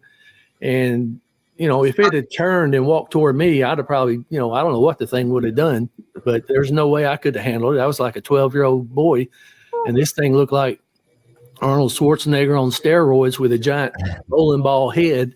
So you're saying it was humanoid, like arms? I'm trying to think of all the different cryptids and think if this is like a Mothman or a. Didn't have wings. No wings. This looked like a super muscular, black, shiny being that was, I could almost, see the muscles on this thing's arms as it's walking. And it was solid black and super shiny. And it could have been a spaceman in a spacesuit with that big helmet. I don't know, man. It sounds like a demon to me. Yeah, that sounds. But I wonder, are those portals? Do portals move? Once they're used, are they gone, or are they still there, waiting for something to open them back up? I'm not going to act like I know, but I assume if they can show up, they can move. Yeah. But why would it show up there? Because and the other thing was my dogs were barking. My dogs were barking way before we ever got down there and saw this thing. So I'm assuming they were hearing some frequency or sensed something that was, they could tell something I couldn't. I didn't know anything was going on. They were barking, super ferociously, like they were in the middle of an attack or something. And then must be a point in town that is, that has maybe more electromagnetic, Could I ask whereabouts this is? Yeah. Was it an urban area? Could it have been a crackhead? No. Whereabouts? Okay. This is right between two colleges. Is it like, is it a mountainous area? Is it a flat area? Are there any minerals? Yeah, it's flat. There's enough. And if you look in this picture, you can tell it's flat. It's still flat. But we're talking two colleges in '69 too, when it happened. Yeah. Okay. So this report happened in '69. Yeah, thereabouts. And the town as an establishment, how old are the colleges? I don't know. It's Henderson and Ouachita College in Arkadelphia. Because there's no telling what's happened right there in that spot. Yeah. I don't know. But it's Henderson and Ouachita colleges in Arkadelphia, and it's right between the two. Especially but that's like saying, why does lightning strike where it strikes? You've got colleges, you've got know-it-all professors and mystical, spiritual know-it-all gurus. And absolutely, but I think when we're talking portals, I'm thinking frequencies, and I think that there's something about that spot that just either allows frequency. I don't know. I'm not articulate enough. I think a nefarious group of hooded individuals that are a part of some secret society in the college I know. are probably getting together. Saying it like a joke though, but I do think that like the state knows. Say it like a joke or not. I do think the state knows where, so like for instance, up in the Pacific Northwest, there's a lot of mountains with like quartz. And it just so happens to be that that's where you see a lot of UFO and Bigfoot sightings. And there's a theory that, the quartz is kind of a epicenter for all this energy. And I don't know a lot about So it. you're It is saying- very interesting to read about. What you just said made me think the state knows about where these high energy zones are.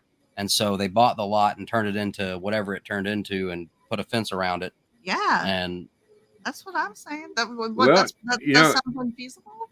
They've been trapping this stuff called black matter for a long time. Dark I matter. want to know. Dark matter. Yeah, and they were storing some of it under a college in Texas, dormitory. Yeah, there's several places that's storing it, but this one place, and I don't remember if it was in Texas or where it was at, but these kids that were in this dormitory started having all these paranormal experiences. it was in Texas. They have a small hadron collider there. And that's where they started storing it and exploring. Well, there ain't no telling what the CERN stuff is doing, but basically Texas has a small hadron collider. Yeah, and they were going to build that big one here and A change bunch their of places minds. have colliders now. They're building a bunch in the middle of all There's over the one place. Not far from us. under the mall in Hawkins, Indiana. Oh gosh. Yeah, but Okay, they didn't have those so- back in '69, I don't think. Is that Stranger Thing or what? Yeah, I'm joking about that, but they did show it like they had a small hadron collider underneath I'm the glad mall. I picked up that reference. Nice. Yeah, I'm glad you did too, because I was alone on that for a second. I was with you. I gave it all the attention it deserved. Now, what I was thinking about was, first of all, how come Mr. Cheddar Pepper here talks about two portals opening and a weird, thing walking between it, and that's accepted, but me saying that maybe the state knows about the area and That's chained it up is crazy. No, that seems far more likely. That they had prior knowledge to whatever this phenomenon was, and they put a fence up around it. That's what I'm saying. And they turned it into a zone where, work only, nobody's allowed up in here. Yeah. Really. But you have to Yeah. start. Government property, no Did they dig trespassing. in there? Because There- I'm there more was with something like else the that happened tunnels. here. Could it not have been portals, but tunnels? Maybe there was some damage. Oh. No, I was think thinking these that portals- earlier these because- are doors that actually opened up right in the sky. Came out of nowhere. Yeah. They came out of nowhere. It's Okay. just like a door opened up. I could actually see almost like a black, darker doorway that was not there. It was nighttime, but this doorway looked darker. And then as soon as that thing walked into the second one, they both disappeared. And I've always kind of had the willies to even go in that area after that. But there was another situation where one day I was sitting on where all the equipment was stored in the pole barns, and there was a ravine. And I was sitting there and I was just making bird calls, just kind of trying to imitate birds. I was just, doing that kind of nonsense. I like to do this one. Yeah. But I was making these little bird calls, and all of a sudden a wolf appeared right in front of my face. What? And I screamed and jumped backwards, and then it was gone. And it was just like, what? I've never seen a wolf in Arkansas, but this thing was just suddenly right in my face, like it was fixing to That's why I eat said me. chupacabra. That sounds And like a then- chupacabra. And then it just Oh, that disappeared. sounds like a skinwalker. Oh, damn. I had How no idea. humble you have to be Well, to whatever- not be like a superhero. Whatever it was, it sounds like Cheddar might be an attraction for him, like a magnet for these Yeah. things. Well, he said with the with the polio and the side effects, like perhaps that's very Yeah, I don't know if it gives me the ability to see things that other people can't see. I've I'm got not way sure, too but- much main character syndrome to have that kind of ability. Now, another story that happened in that general area, it's a little ways further away when I was younger. I think I was probably 6, right around that age frame. And I've told Steve this before, but we had a little small house, and it had a very small bathroom. It had a hot water heater, a bathtub, a toilet, and a little small sink with one of those old timey medicine cabinet mirrors that you open up the mirror and you have your medicine in there and shut it. Yeah. So I had to urinate, and I go in there and I urinate. And so I'm going to wash my hands. And I like walk that. up I to had to the urinate. mirror.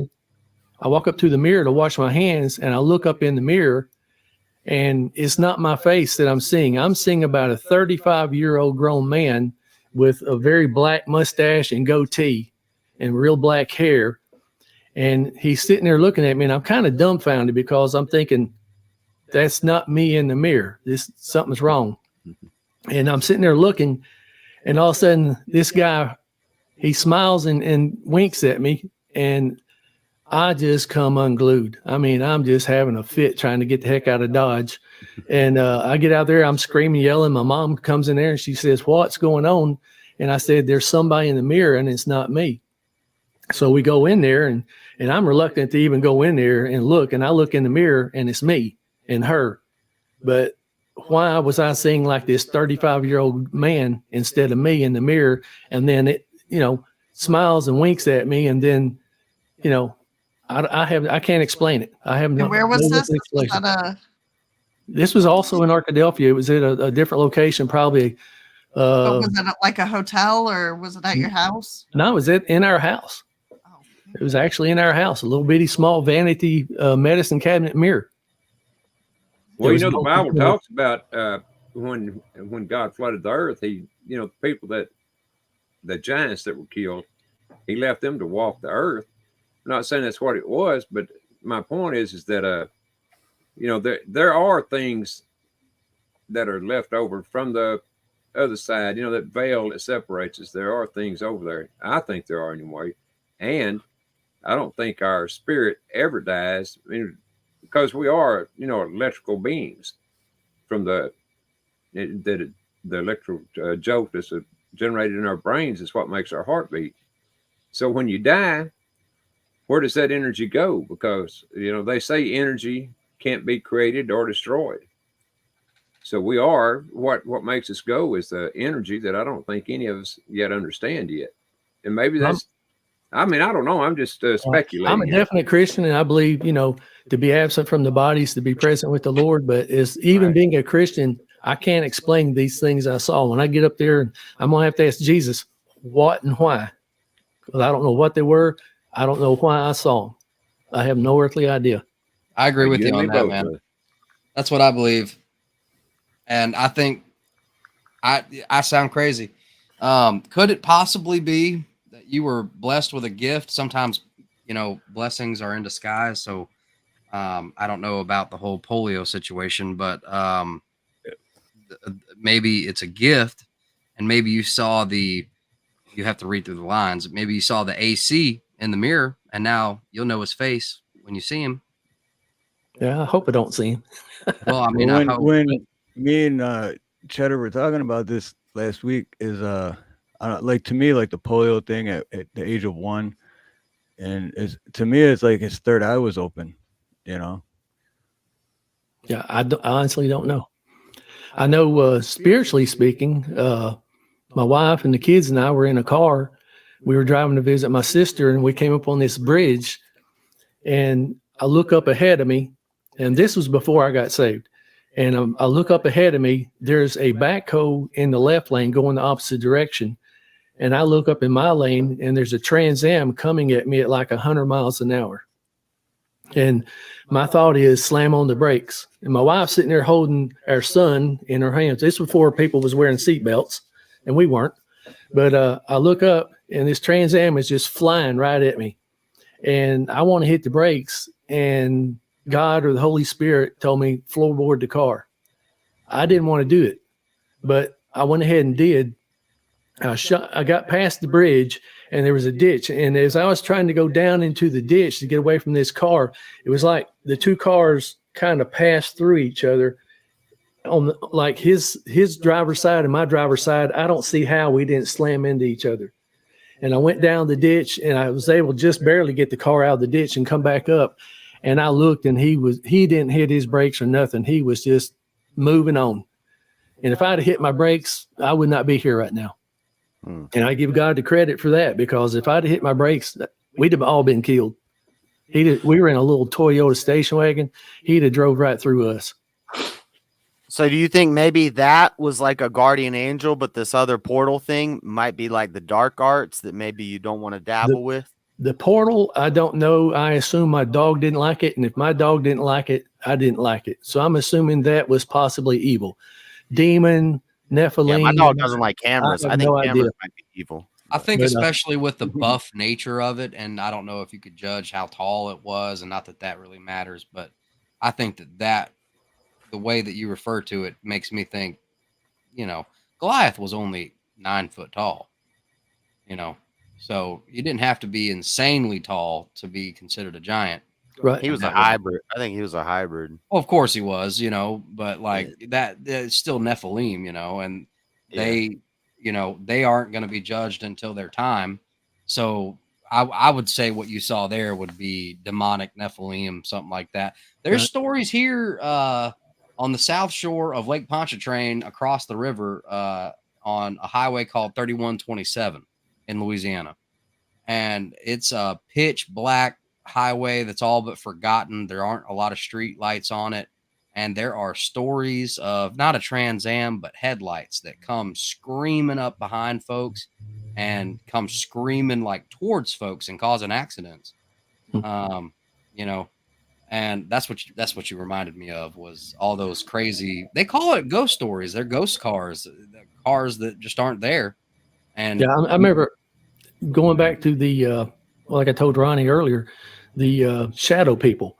One night I was in our house and I looked down the hallway and I see a black, for lack of a better term, it looked like a black, person walking down the hallway, and he goes into my youngest son's bedroom, and I get up because, I'm ready to pop a cap on somebody, and I go in there, there's nothing. But, I definitely saw this person, and for some reason I just felt, and it may be because it was solid black, but it just walked down the hallway and went to my son's room. And I thought, what in the world? Somebody's broke in. I'm ready to shoot somebody and go in there, and nothing. Better than a gun. And I'm a 2A guy all the way. I just got back from the range yesterday. But when it comes to sleep paralysis, shadowy figures, black, dark figures, especially like alien abduction type things, the name of Jesus will get rid of all of it. It sounds crazy, right? It sounds crazy, but I've heard of stories of people being abducted by little gray men levitating through their room. And it took everything in them to muster the name of Jesus, but all of that crazy stuff goes away. They can't stand the sound or sight of Jesus. Yeah, my wife, sometimes I'll see somebody walking down the hallway and I'll say, "Where are you going?" And she says, "Nowhere, I'm in the computer room." And so I'm thinking, I saw somebody just walk down the hallway wearing like a blue jean skirt and a green top, just, walking down the hallway. And I thought it was her. And she'll come out here, "Whatever you are, in the name of Jesus, get out of here." So, right. Amen. One time, Landon and I were on the road, and we live near NASA Stennis NASA Center or whatever. I don't know. Stennis Air Force. Canaveral in Florida? No. A little further west. It's in Mississippi, but It's Stennis Air Force Base. And no, it's Stennis NASA. It's like it is NASA, but it also is the Air Space Force. Force. It's the Space Force base. But anyway, They don't want y'all to know about it. They don't want anyone to know about it. Well, we know now. Well, that's fine. You can look it up. There is a buffer, like a sound barrier buffer zone, for 13 miles in any direction of this Stennis place, right? And so we were driving along this road that was in the sound, buffer area. And it just means that basically that you can't build anything. It's nothing but nature, noise ordinances. I don't know what you can't pull off and shoot a gun or, Right. It's tracked and all that. And anyway, so we pulled off and Landon had to pee. And so he gets out and it's pitch black dark, right? And he gets out and he goes, a little ways into the woods, not far, just one or two, tree lines back. And I can still just barely see him. But I notice in front of him that there's like this dark shadow figure, like a hooded, cloaked person. And it kind of looked like they had antlers, but I wasn't sure on that, but it definitely looked like there was like just this large hooded black figure, like literally right in front of Landon. And I was like, well, obviously I'm wrong, because if I was right, that would mean Landon is like literally peeing on it. It was that close. And he gets back into the van, and I don't remember exactly what you said, but it was something to the effect of like, I felt like there was something right there. And I was like, well, how interesting, because I just so happened to see something right there. And we carried on our way, but that creeped me out. felt like something was right in front of me. Was. Well, you pissed on it if it was. Hey, right. that's what it gets. I heard that. Okay.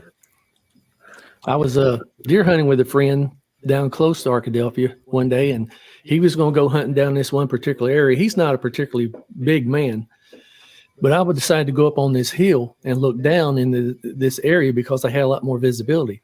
And I'm sitting up there, and it's just a little bit before dusk, and I'm looking, and I thought I saw him walking, and then I'm looking, and this thing looks like it's about probably 8 foot tall, looked like a grizzly bear walking on its hind legs. It was reddish brown, and it was walking into the woods on its hind legs. And I know that was not him because he's, like I say, he's a little guy, and he always wears camo. This thing looked like somebody with a brownish red ghillie suit, just, walking into the woods. Now, what that was, I have no idea. Bigfoot. I'm assuming it was a Bigfoot, but I don't know. Well, Is those things. that the one, or what was the one that you were talking about? The legs. That's the one. Yeah. Now this is a whole different story. This is there's a place called Camp Robinson that they used to allow people to ride motorcycles out there, and I bow hunt. They still allow people to bow hunt out there, and it's not real far from me. In fact, it's probably where I saw this thing is probably about 3 miles to my west from where I live right now. But years ago, they used to let people ride motorcycles out there. And me and some friends were out there riding their dirt bikes, jumping this ditch. And there's this ditch that was about, it was probably eight foot deep and 6 foot across or so. And we were jumping this ditch, having fun. And I almost wrecked my motorcycle when I landed. And I thought, well, somebody could get hurt doing this nonsense. So I decided I would just ride down this trail. So I decided, well, I'm just going to putt down this trail nice and easy, take my time. So I'm going east. And as I'm going east, I'm just, I'm probably doing about 10 miles an hour or so, just kind of taking my sweet time. And I see a white motorcycle coming through the woods, and it's going south. And we were going about the same speed. And so I thought, well, I better stop because we're going to run right into each other. I'm going east, and, this guy on this other motorcycle is going south. So I stop, and I'm in the middle of this trail, and this trail is probably about 3 foot wide, and there's no trees, no brush or nothing. It's just kind of like grass going, as far as I can see. And I'm waiting on this guy on this motorcycle to come out, but it's not a guy. It's about a 10-foot bipedal, dingy, dirty white. Almost looks like it's albino, but it's dirty looking. And it looks like it's probably got really fine white hairs, no genitalia that I could see. This thing, its knees bend the wrong directions, not like a human's. It's not bend, the knees don't bend forward. This thing, its knees bend backwards. Yep. And its legs look super muscular. But it was tall and lanky. It wasn't like, most people depict a Bigfoot as this big, ape monkey giant, arms and all this. This was not. This was lanky and tall. And his head was kind of triangular shaped. And it stopped, and it turns, and it looks right at me. And its mouth looks little, but its eyes are really pretty close together. So I felt like, this is a predator. This isn't like a deer, big eyes, this has got eyes close together, like a person or a wolf or something. So I'm on a 185 Suzuki, and I had a Stinger exhaust pipe, and the Stinger exhaust pipe would sit there and go tack, tack, tack, tack, tack, tack. Well, my heart started beating in sync with that. I was coming unglued. But so I'm sitting there looking at this thing, and all of a sudden it just squats down, and it's like 4 foot tall at the most when it squats down. And I'm assuming that because its knees bent backwards, it was able to just kind of sit down on its legs. And it's sitting there looking at me. And I've got this helmet on, and like I say, my motorcycle's popping. So if it does anything noise wise, I can't really tell. But then this thing, it kind of snarls, but then it opens its mouth. Now this little tiny mouth that I thought was a little bitty, all of a sudden it's going from ear to ear, and this mouth was huge. Cool. And it had these jagged teeth, and inside its mouth was super red. Excuse me. So I'm assuming this thing was albino. I think its eyes looked kind of pinkish. I didn't see any, color or anything, but due to the fact that when it opened its mouth and I saw all the red, but I didn't see really any pigmentation anywhere else. I'm assuming it was an albino creature of some kind. So I could see all the blood, flow in its mouth and its jagged teeth. It was a definite meat eater. And it's sitting there looking at me, and it looked like it wasn't real happy, and I wasn't real happy to see it either. But then it's kind of like a standoff. We're just about 20 yards apart, and we're sitting there looking at each other. And then this thing just decides to stand up, and then it just turns and it starts walking south again. Well, this thing's, its feet look like they were really big, but they look like they were like furry padded. I would say it was like the giantest hobbit in the world. Because it had like giant hobbit looking kind of feet. But this thing goes walking south like it didn't care about, me anymore, and it was going on its direction. But I felt like the hairs on my neck stood up, and I felt like it was going to do like a bear and do like a fish hook maneuver where it was going to go away and then come right back right up on me.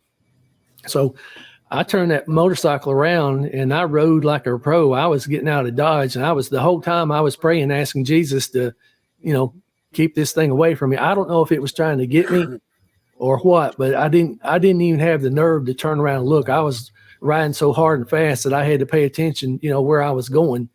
And now this, I didn't tell Steve this, but this is another little piece of the story. I ended up riding up to the truck where my friend Jim was at, and I'm sitting there and I'm just freaking out. And I said, Jim, there's something down in the woods.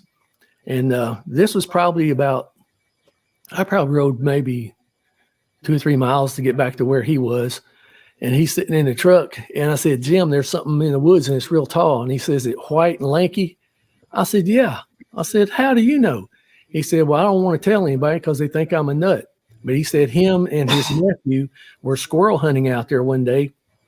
And they found a little wooden shack, and it was raining. And they went in that shack, and they planned on just spending the night in the shack to keep the rain and the weather off of them. But then something started trying to tear the shack down, trying to get to them. So they took off and ran into the woods, and they were back to back with their guns in case anything came up on them. And he said they were scared to death. They didn't sleep or nothing. The next day they got up and went to get the motorcycle, and him and his nephew were riding out on the motorcycle, and they heard this real crazy scream. And they looked up on this hill, and this thing was up on the hill squatting down and swinging its arm back and forth, kind of like a monkey would or something. And he said they just got on out of Dodge. And I said, well, why didn't you tell me? And he said, would you have believed me? I said, no. And he said, that's exactly why I didn't tell you. But that's actually his story. It's not mine. So I have, this is just secondhand information from him. But he was out there in those same woods and supposedly saw the same thing. But my opinion is, is it a demon? Is it a Nephilim? I don't know. I would say yes. I was thinking it was a Nephilim, but it could be one or the other. But that's my opinion on what that thing might have been. I honestly don't know.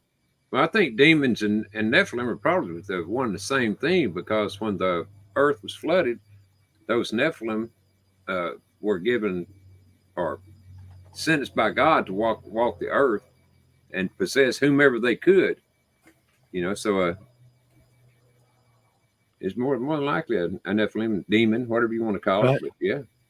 I think a lot of the demons and stuff got cast down to Sheol, like they're in some people call it Agartha, hollow earth, but like I think there's a lot of scientific and biblical evidence that hell could actually be at the center of the earth. Sheol is Hebrew. It's way down there, bro. Yeah, it's deep. It's supposed to be, toward the very bottom. Well, yeah, it's what they would call core. What I've seen, the map of where this place is, Jesus referred to Sheol. Yeah, if you look at the crust and the mantle and the core is huge, and it could store every person who ever existed, and it like we literally get pulled down to Sheol. Have you heard that audio recording that they put down in like the deepest hole or something, and it just sounds like in Russia? Yeah, I love that stuff. I love how Elon was digging tunnels in LA, and there's reptilian tunnel maps that map under LA, and all this stuff ties together. Like, I don't know if I believe in the reptilians and all that, but I'm with you on that. I hear people talk about there's it. God talks about if you try to go too high, I'm going to pull you back down to earth. And if you try to go too deep, that's where I'm going to, I think it's in Amos. I can't remember the exact verse, but it's like space travel and digging. There's a lot of stories of people who are digging deep down into the earth, and they saw these tall, shadowy, cloaked figures come up from pits. We don't need to be going down there. That's And right. Steve, I don't know how long you planned on having your live. I think you were going to try to watch fireworks or something, but I had it's only 2:30 here, but my my most important story. I'll just leave it at that. I was working for a bank, and we were putting in 16-hour days because they kept missing the courier routes, and I was actually having to drive. After working all night, I was having to drive a courier route to take the banks, all their checks and all that kind of stuff. So I was eating Tegamet like M&Ms because I was getting ulcers from all the stress. And this guy from IBM that was working on the equipment, he handed me a Bible tract. And it got me thinking, I know there's more to life than this. And I always thought I was a Christian. It just, but I'm sitting there and I got to praying and asking the good Lord to help me find a Bible. I didn't never really like the King James that much, but I prayed sincerely from the heart and asked the Lord to help me find a Bible that was written the way he wanted it written, but one I could understand better. And so my brother, he actually just passed away a few days ago, but he suddenly out of the blue just said, "Hey, there's this Bible up here at this Bible, Christian bookstore. I think you ought to see it." So I went up there and I knew the guy. And so I'm sitting there and he had this New American Standard Master Study Bible, And so he had a black one and a brown one. And I said, "How much are they?" And he said, "Well, the black one's $90 and the brown one's $60. And I said, "Well, what's the difference?" He said, "The cover." I thought, "That's all?" And he said, "Yeah." And I said, "Well, give me the brown one. I'm not going to pay extra $30 just Black for one sells more. So I started reading this thing, and my soul had basically been starving to death. I've been so busy working and, working on cars and all this stuff. So I started reading the Bible, and I'd get off at midnight, and I'd get home, and sometimes I'd start reading the Bible, and I'd look up, and it's like 9 o'clock in the morning. I was finally getting fed. My soul was actually getting fed for the first time. So I'm reading all the way through, and I get to I'm reading in the Romans, and I come up on verse 10, 11, and it says, "For the scripture says, whoever believes in him will not be disappointed." And I used to lay on the floor and pray before I read that God would help me understand things. And I'm laying there, and so finally, sometimes I would stop and just meditate and ponder on, okay, what did I just read and what does it mean? So I go sit on the couch, and I'm sitting there thinking, okay, I've had a lot of problems in my life. I had polio, couldn't play football, couldn't play baseball and basketball and things I wanted to as a kid. And my car would break down and I'd have flat tires and all that. But then I realized that verse is saying that the fact that I put my faith in Jesus Christ, I will never be disappointed that I did that. I'll still have disappointments, but I will not ever be disappointed that I did that. So I'm sitting on the couch, and I'm just contemplating that and contemplating Jesus and how Jesus walked up to the woman at the well. He knew everything about her. And I thought, okay, he knows everything about me. And if Jesus says something, that's going to make it happen. Because when he says something, it is, or it will be. And I thought, well, that means he's as much God as the Father is. And I'm sitting on the couch, I'm thinking, okay, Jesus is God. And about that time, it felt like somebody stabbed me in the heart with a butcher knife. I mean, it was a sharp pain in my heart, and I didn't know what it was. So I leaned over, kind of hold my chest. I'm actually thinking I'm having a heart attack or something. And I looked down the hallway. Now, my wife and kids are all asleep because, I get off at midnight. And, when I got home, they were asleep. So I'm leaning over and I'm looking down the hallway, and there's this giant fire ring that's going down the hallway away from me, and then it disappears. And that kind of makes me come unglued a little bit. And I'm wondering what in the world. And about that time, it was almost like I had a vibrator in my pocket right there by my heart. and I felt this like a little vibration. And then the Holy Spirit said, and he mentioned my name. My name's John. He said, so he knows my name. He said, John, you're still going to have problems, but you have what you need.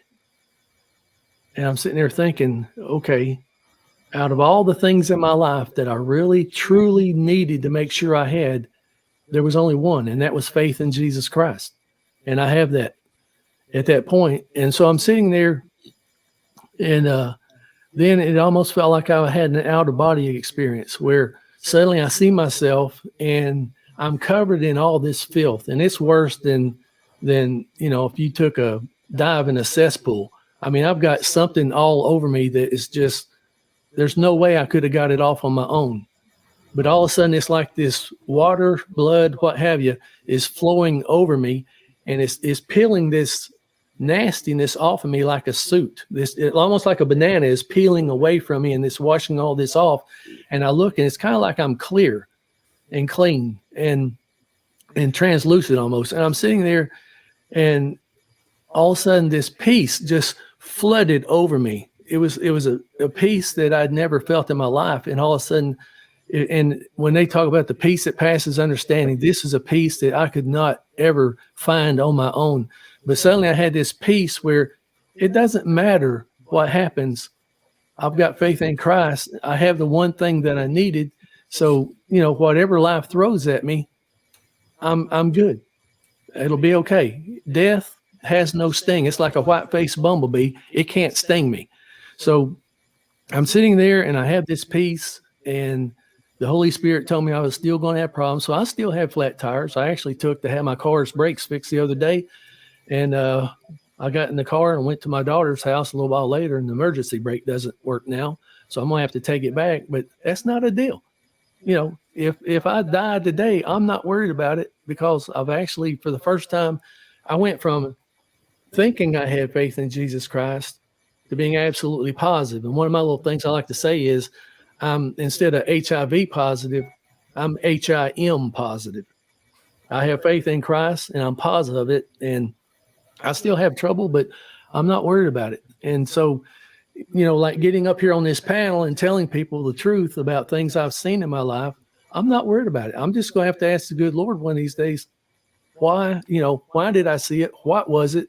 And maybe it was just to let me know that there's, realm here that I can't see. And but I'm blessed. I am totally blessed. And, I still see things to this day sometimes. I don't know what they are, but it's not that it doesn't worry me, because I know they can't hurt me. Not, they might kill me, but they can't hurt me. You said you still have troubles, like a tire goes flat or something.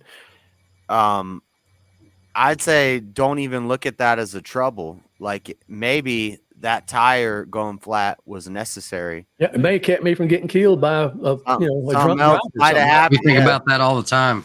Yeah. Yeah. So what we think are troubles, the great thing about God and Jesus is you don't have any troubles anymore. Even what you think is a trouble is just a necessary Some step. sort of protection.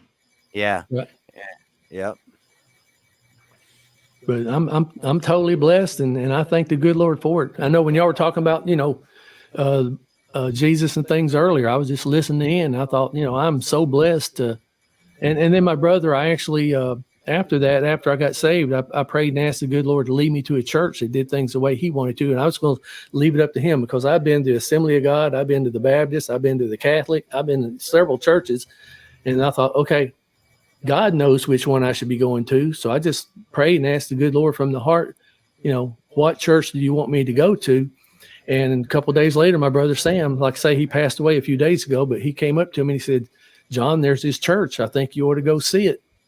And I went over there, and it was a little small church. And I just felt at home. As soon as I walked in the door, I thought, this is where I'm supposed to be. And so God. I have a question. I got a question about that for you guys, for Unspecified Podcast and Cheddar. Do we need to be going to a physical church? I know a lot of people will say, yes, we need to have that community and we need to be going to a church every week. But I don't think so. Well, we church. right, exactly. It's not I a think building. fellowship. I think fellowship is important. I do think fellowship can be obtained. Like this is fellowship. We are but- fellowshipping right now. Would it be better if we were all hanging out together? That would be better. Yes. But you know, And another good thing about that is you can in those small groups, like we had home fellowships where people got together. You could sit there and people could tell you problems that they're going through, so you could pray for them. You know, people had a chance to actually pray, and then a few, you know, the next weekend when you saw them, they could tell you, hey, y'all's prayers, God answered them, and this problem that I was dealing with, it's gone. So, it was actually beneficial faith-wise as far as just seeing God working in other people's lives as well. Yeah, I know there's a lot of good that comes from that community and going to church and stuff. I'm like a argumentative person, and if I feel like a preacher is up on a stage preaching at me, not preaching with me or to me, but he's preaching at me, and like I gotta take everything he says as a fact, and that's kind of the church thing. That's what kind of irks me about church is like if I have a disagreement with the preacher, I can't stand up in church and just start saying, "Hey, preacher, I don't agree with that." especially not at this church that we just talked about visiting. I mean, Preacher, I don't think the word says that. I did that as a teenager. This guy said something, and he said, if you don't believe me, just stand up. I stood up, and so the preacher, nobody else stands up, but I'm standing my ground because of my beliefs. And he said, he evidently misunderstood what I said. So, wow. But to me, having that personal relationship with Christ is what people need to make sure they have, because God is wherever I go. Everywhere I go, I can talk to God because he's there. And I always, I tell people, if you're out in the middle of nowhere and there's nobody around you, if you're quiet, and if you say, is anybody here? Don't be surprised if you hear God say, I am. So having that personal relationship with the Lord, it doesn't matter, if I go into a brick building and there's a lot of other Christians in there, which, hopefully there is, but I've got Christ in me everywhere I go. And, and we are the church, not the building. Exactly. Absolutely. I'm the same way. I talk to God all the time, every day. I don't have to be in a building to do it, Somebody in chat said the Bible says not to forsake the assembly of gatherings, but I'm not really forsaking like UP's wife said. We're having a gathering right now. I'm not forsaking gathering together. I think that doesn't it say wherever two or more are gathered in his name? Right. That's a church, and your body's a temple. So that's right. But back Kingdom in the day, of God is inside us. So I mean, it used to be in people's houses, like small group, like fellowshipping together, eating together, enjoying each other's company, confessing to one another, talking about our problems, and having that, that is a good thing. And I would like to find it. And I'm gonna take your a part of your testimony there, man. And I'm praying for a church that because God knows where we're supposed to be. Yeah. Yeah, he doesn't want us, we're not all fishermen. We're not all doing the same thing. So I think we need to leave it up to the good Lord and just sincerely ask him from the heart, where do you want me to go to get the training I need, and one that's doing the things you want them to do, and he'll lead you there. I'm confident. I think that's one of the problems is people, they listen to other people's suggestions about go here and go there, but God's the one we need to be asking, where do you want me to go? That kind of goes back to what we were talking about earlier, though, with the 501, the tax stuff and the constitutional stuff. So a lot of people are going to keep going to these churches, and every church they go to, they disagree here, they disagree here, they disagree here. Then they say, I'll just make my own church. And then we get and I think that's a problem, too, because we get a lot of people start like false prophets starting up churches. And yeah, unfortunately, there's a lot of those. Yeah. Reminds me of the Family Guy episode where he starts the Fonzie church. Yeah. But on that note, though, I am nobody special. I just point to the good Lord because, Amen. I'm nobody. I just, I don't know why I see these things. And I'll once again, I don't I'll want just to have change the ask the good subject Lord. from the Lord and from it, but I want to hear more about what you saw. Uh, Yeah, I But think your third I eye was understand, open we've somewhere. already talked about it, but Yeah, man, when's this stream end, Steve? In 20 minutes, 19 oh minutes. man, 20 minutes. Okay, I'll tell you one last thing that I saw years ago. Me and a friend, we were driving, and we saw the weirdest looking thing on the railroad tracks. It looked man-made. It looked like almost like a giant steel top, for lack of a better word, and it's sitting right on the railroad tracks all by itself. And it looks like there's a plexiglass window with these big bolts holding it on, and sitting there thought, well, this isn't on a box car. It doesn't have, big wheels on the rails or anything. It just looked like there's some giant weird looking thing sitting on the railroad tracks. We didn't think a whole lot of it. It just looked like some man-made object. And so we end up driving to my house, and we're sitting there talking. And about that time, my next door neighbor comes flying into her driveway and almost crashes. And she's screaming and yelling that there's a UFO down on the railroad tracks. And we looked at each other and we thought, was that a UFO that we saw? So we jumped in his car and we're heading back to look to see if that thing's still there. And we get up to where this thing was, and it's not there. But then I look, and going across the highway, it looks like there's a silver disc going across the highway. And out in this giant field, there's a single big tree, which looked really out of place, but it just looked like there's a big tree out in the middle of this field. And this thing goes flying right toward the tree. It gets behind the tree. And my friend, he just screams like a little girl. He looks up and he just screams bloody murder when he sees it. And then this thing, it's got inertia. So I'm expecting its inertia to keep it going and it to come out from behind this tree. It never comes out from behind the tree. We don't see it again. And, that thing looked very man-made to me. But what was sitting on the railroad track does not look like what we saw flying across the highway. What we saw flying across the highway looked a lot bigger. Now, was that some kind of probe or something sitting on the railroad tracks? And then it went into the mothership and took off? I have no earthly idea. That's another thing I can't explain. But the fact that it went out into this field and went through behind the tree and never came out again, that's always made me wonder, what, I have no idea. But its inertia should have made it keep going. This thing was moving. It was big and it was moving fast. And something like that can't stop on a dime that I'm aware of. But wow. Well, I've never seen Anyway. a UFO or anything near it, but I have seen the dark shadows in my room going and coming. I mean, there's no way you can tell how many there are, but all I seen was them going and coming out of my bedroom, and this happened on several nights.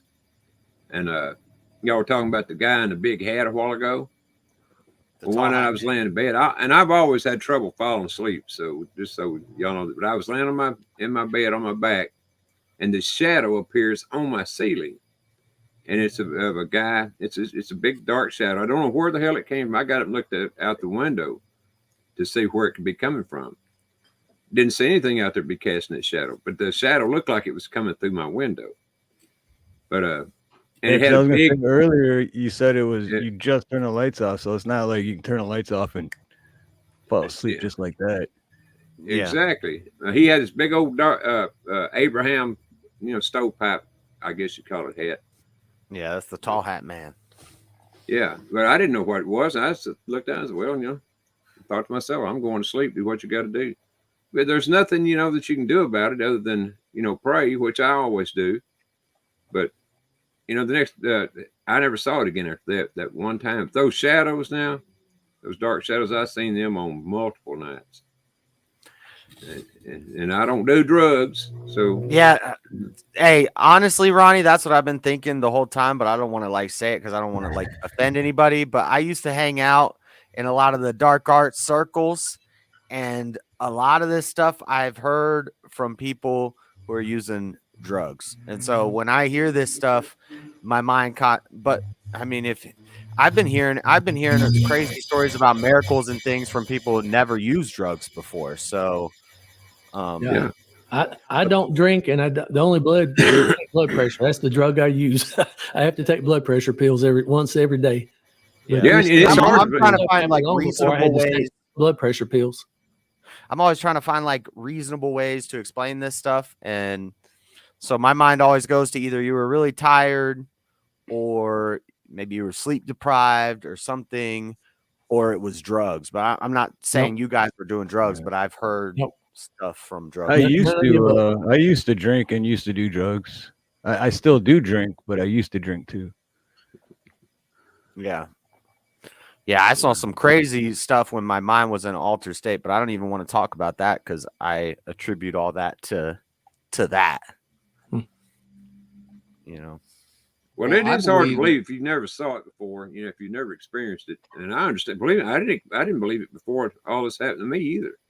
I did not believe it. Your mind automatically like justifies everything. You know, like automatically goes, yeah, there's nothing. You know. Well, it might not even been because I was on drugs. I was seeing drug stuff, but maybe I was on drugs. I opened myself up to this other world that is, you shouldn't be playing in that world. Like I went into the sandbox I wasn't supposed to be in. So maybe what these drug people who are on drugs are talking about seeing is really like something that's there that they're kind of like opening themselves up to.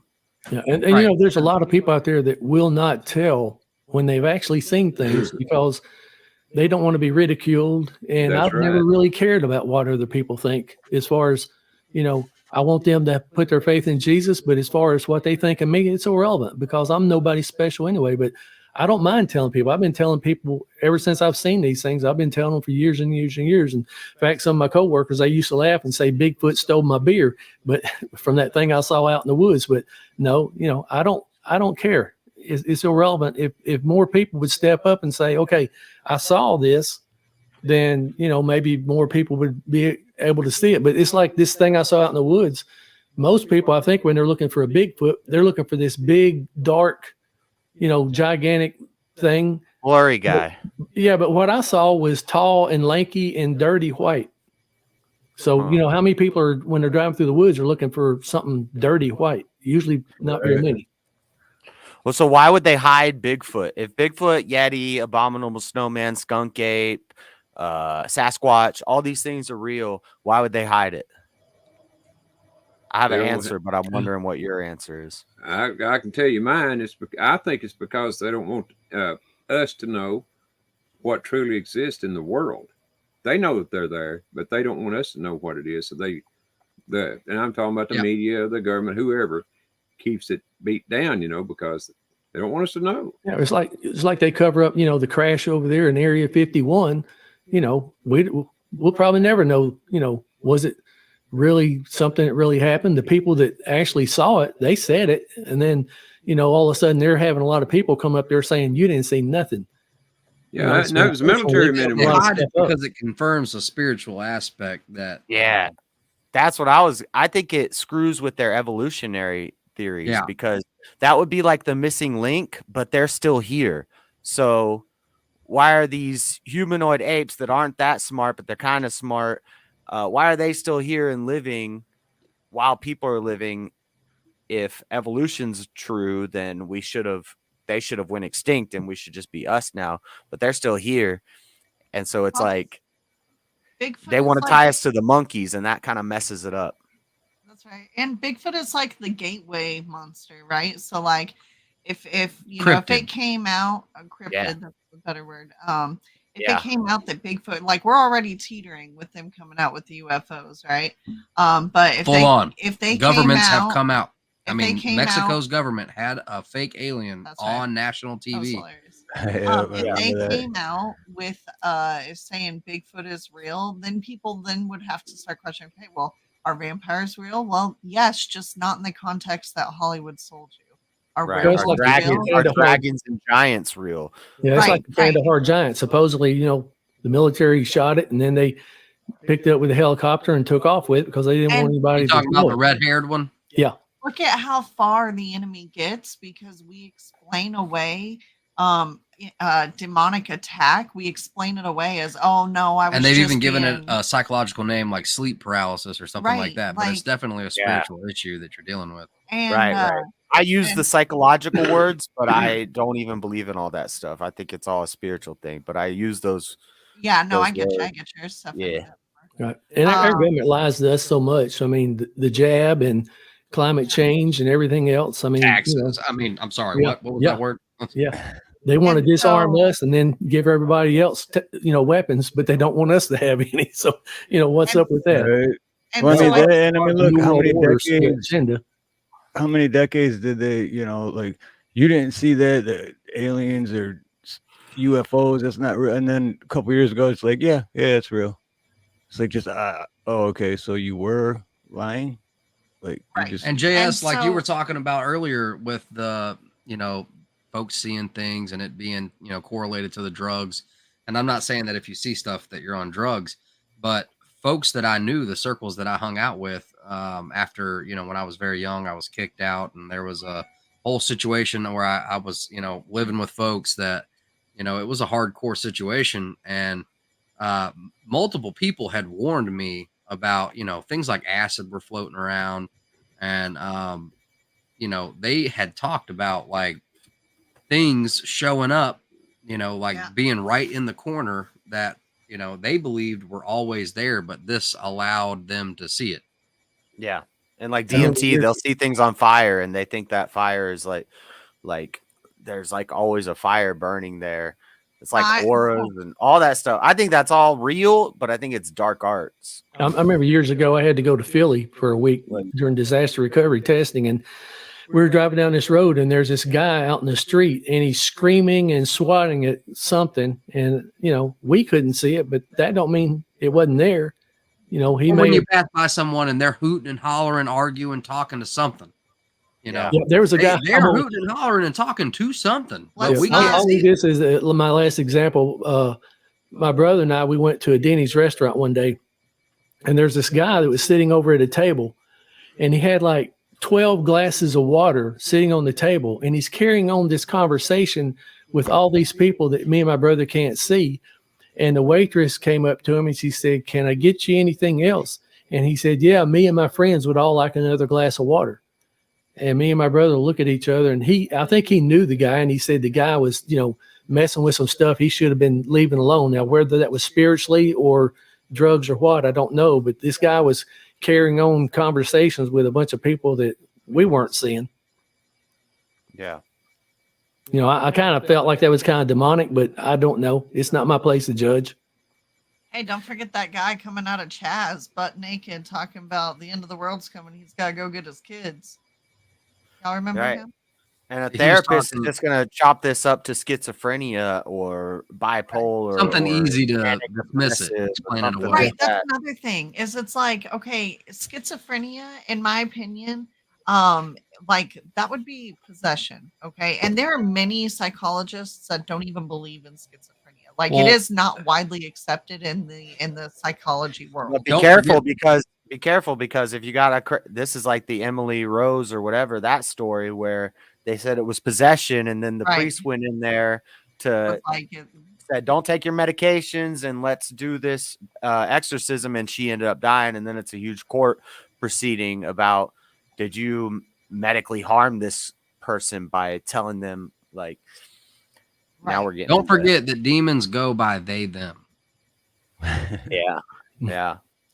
Well, that gets into another thing with the schizophrenic walking into the street. If you tell them, "Hey, stop it, come back," that's the same as if somebody's confused about what they might be and they want to do some sort of procedure and you say, "Hey, no, that's not a good idea." You get called a bigot for that. You would never get called a bigot for telling a schizophrenic to stop walking into the street. He's about to get hit by a bus. But if Yeah, you unfortunately, tell these other days our people government- things, you're a bigot. Our government, the verse that says they'll call good bad and bad good. I see our government Right. doing that all the time. That's one. Hello, In the Catholic Elvis. Church and, FLDS and, stuff like that we were talking about earlier. Good, evil, and evil, good. That's one of the deepest verses in the Bible, I think, because that's and it's always true. Yep. It's On that note, Steve, I know you're probably getting ready to shut down, so I'm gonna wish all y'all a very blessed 2024. I hope. Yeah. Any final thoughts to end the new year? Or to Happy end the New old Year! Could be the greatest year of our lives. A24. Oh, I'm sorry, never mind. That's a production company. I'm gonna go And stream don't the forget- ball dropping. Today is 1-2-3, 1-2-3. Well, I Hey. can't show the ball dropping because that's copyright, but I'm gonna watch the ball drop and I'm gonna stream while I watch it drop. And I'd like to say Happy Well- New Year to all the people in the chat too. I see Mr. B in there and some other people. Yeah, happy New Year's, Chad. And, God bless y'all. Have a wonderful New Year. You Steve, too, thanks Jeff. for having me You, on. brother. Thanks for Later, having good me. meeting you. Coming up, brother. Y'all as That well. was awesome. Much love. Good meeting you, Cheddar. Y'all as well. Thank you. And yeah, and me and Nina will be going live later too for gonna be awesome. It's an island filled with illegal fireworks. The whole island just lights up. Love it. I'm excited. Civil disobedience gets me going in a way that other things, Oh, wow. All right. But Yeah. we're going to head out because we got a little girl that wants to do fireworks. Yep. We're going to go blow some stuff up. All right. There Much you go. love, y'all. Later, Much you love, Pete. Andy and Tiffany. Thank you guys for coming up. You guys rock. No, I'll man. jump out. Y'all rock. Good. See Nice you meeting guys. JES. Yeah, you too, Ronnie. It was cool talking. Josh, awesome meeting you. Well, not in person, but face to Yeah. face. Let's do this Technically. again sometime. Yeah, I'd be Wait, happy I to got a talk joke again. before we go. Oh, 2 jokes. Sounds good. How Oh do you yeah, I love organize jokes. How do you organize a space party? You plan I it. don't know. Oh man. When you plan it. Well, I didn't hear the. How do you organize a space party? No, what was it? You plan it. Okay. Planet. Right? I didn't hear the planet part. That's you guys What started do you- laughing. I'm like, What do you call a pony with a sore throat? A little horse. All right. Good night. Good night, guys. Oh, Good night. no. Much Happy love, New Year. y'all. Good night. Happy Yeah, New man. Year. much love. Love See you you, guys. Steve. Happy New Year. See you, Ronnie. I'll jump out. And so you're is that your wife? She's gonna be doing a stream on Hawaii for the Hawaii. Yep, it's gonna be me and her. It'll be on my channel, but yeah, it's gonna be me and her, and yeah, it's gonna be a lot of fun. But it'll be later. six, It's only 6 hours. 6 hours from now. Yeah, because it's only 3:00 in the afternoon here. So yeah, it's 6 here. All right. All right, out. Good meeting you guys. Talk to you later. yeah, you too, man. Much love and aloha, brother. Be cool. And it left 2. Me and you. Left too. Great show though, man. That was really good. Good. It was. And we set a time frame for 2.5 hours, and we're gonna end it at 2.5 hours. How perfect is that? That's amazing that we can get anywhere close to 2 hours. Most times 3, 4, whatever. Oh, I know. 5.5. I think one time it went over 6. But Yeah. Well, and I just want everybody to know that I plan on having a show up Tuesday night. So hope everybody will drop by and say hello. Or just tell them to Tuesday kiss your ass, whatever. I don't care as long as you drop by. say something. Yeah. So, Anything. right on. So yeah, so now everyone's got to wait till next Sunday. Next Sunday will be on Ronnie's channel, and I'll be stream sharing it. But they'll just have to wait till next Sunday to see who we have back up and interesting conversations we have. Absolutely. I thought that was a very, very interesting one. You know, when you get into things that have actually happened in people's lives, and I know it's basically the same things happened to you about the ghosts and things. You know, that to me that makes it interesting. And when you put the Bible and all in with it, it makes it even more interesting. Yeah, that's it.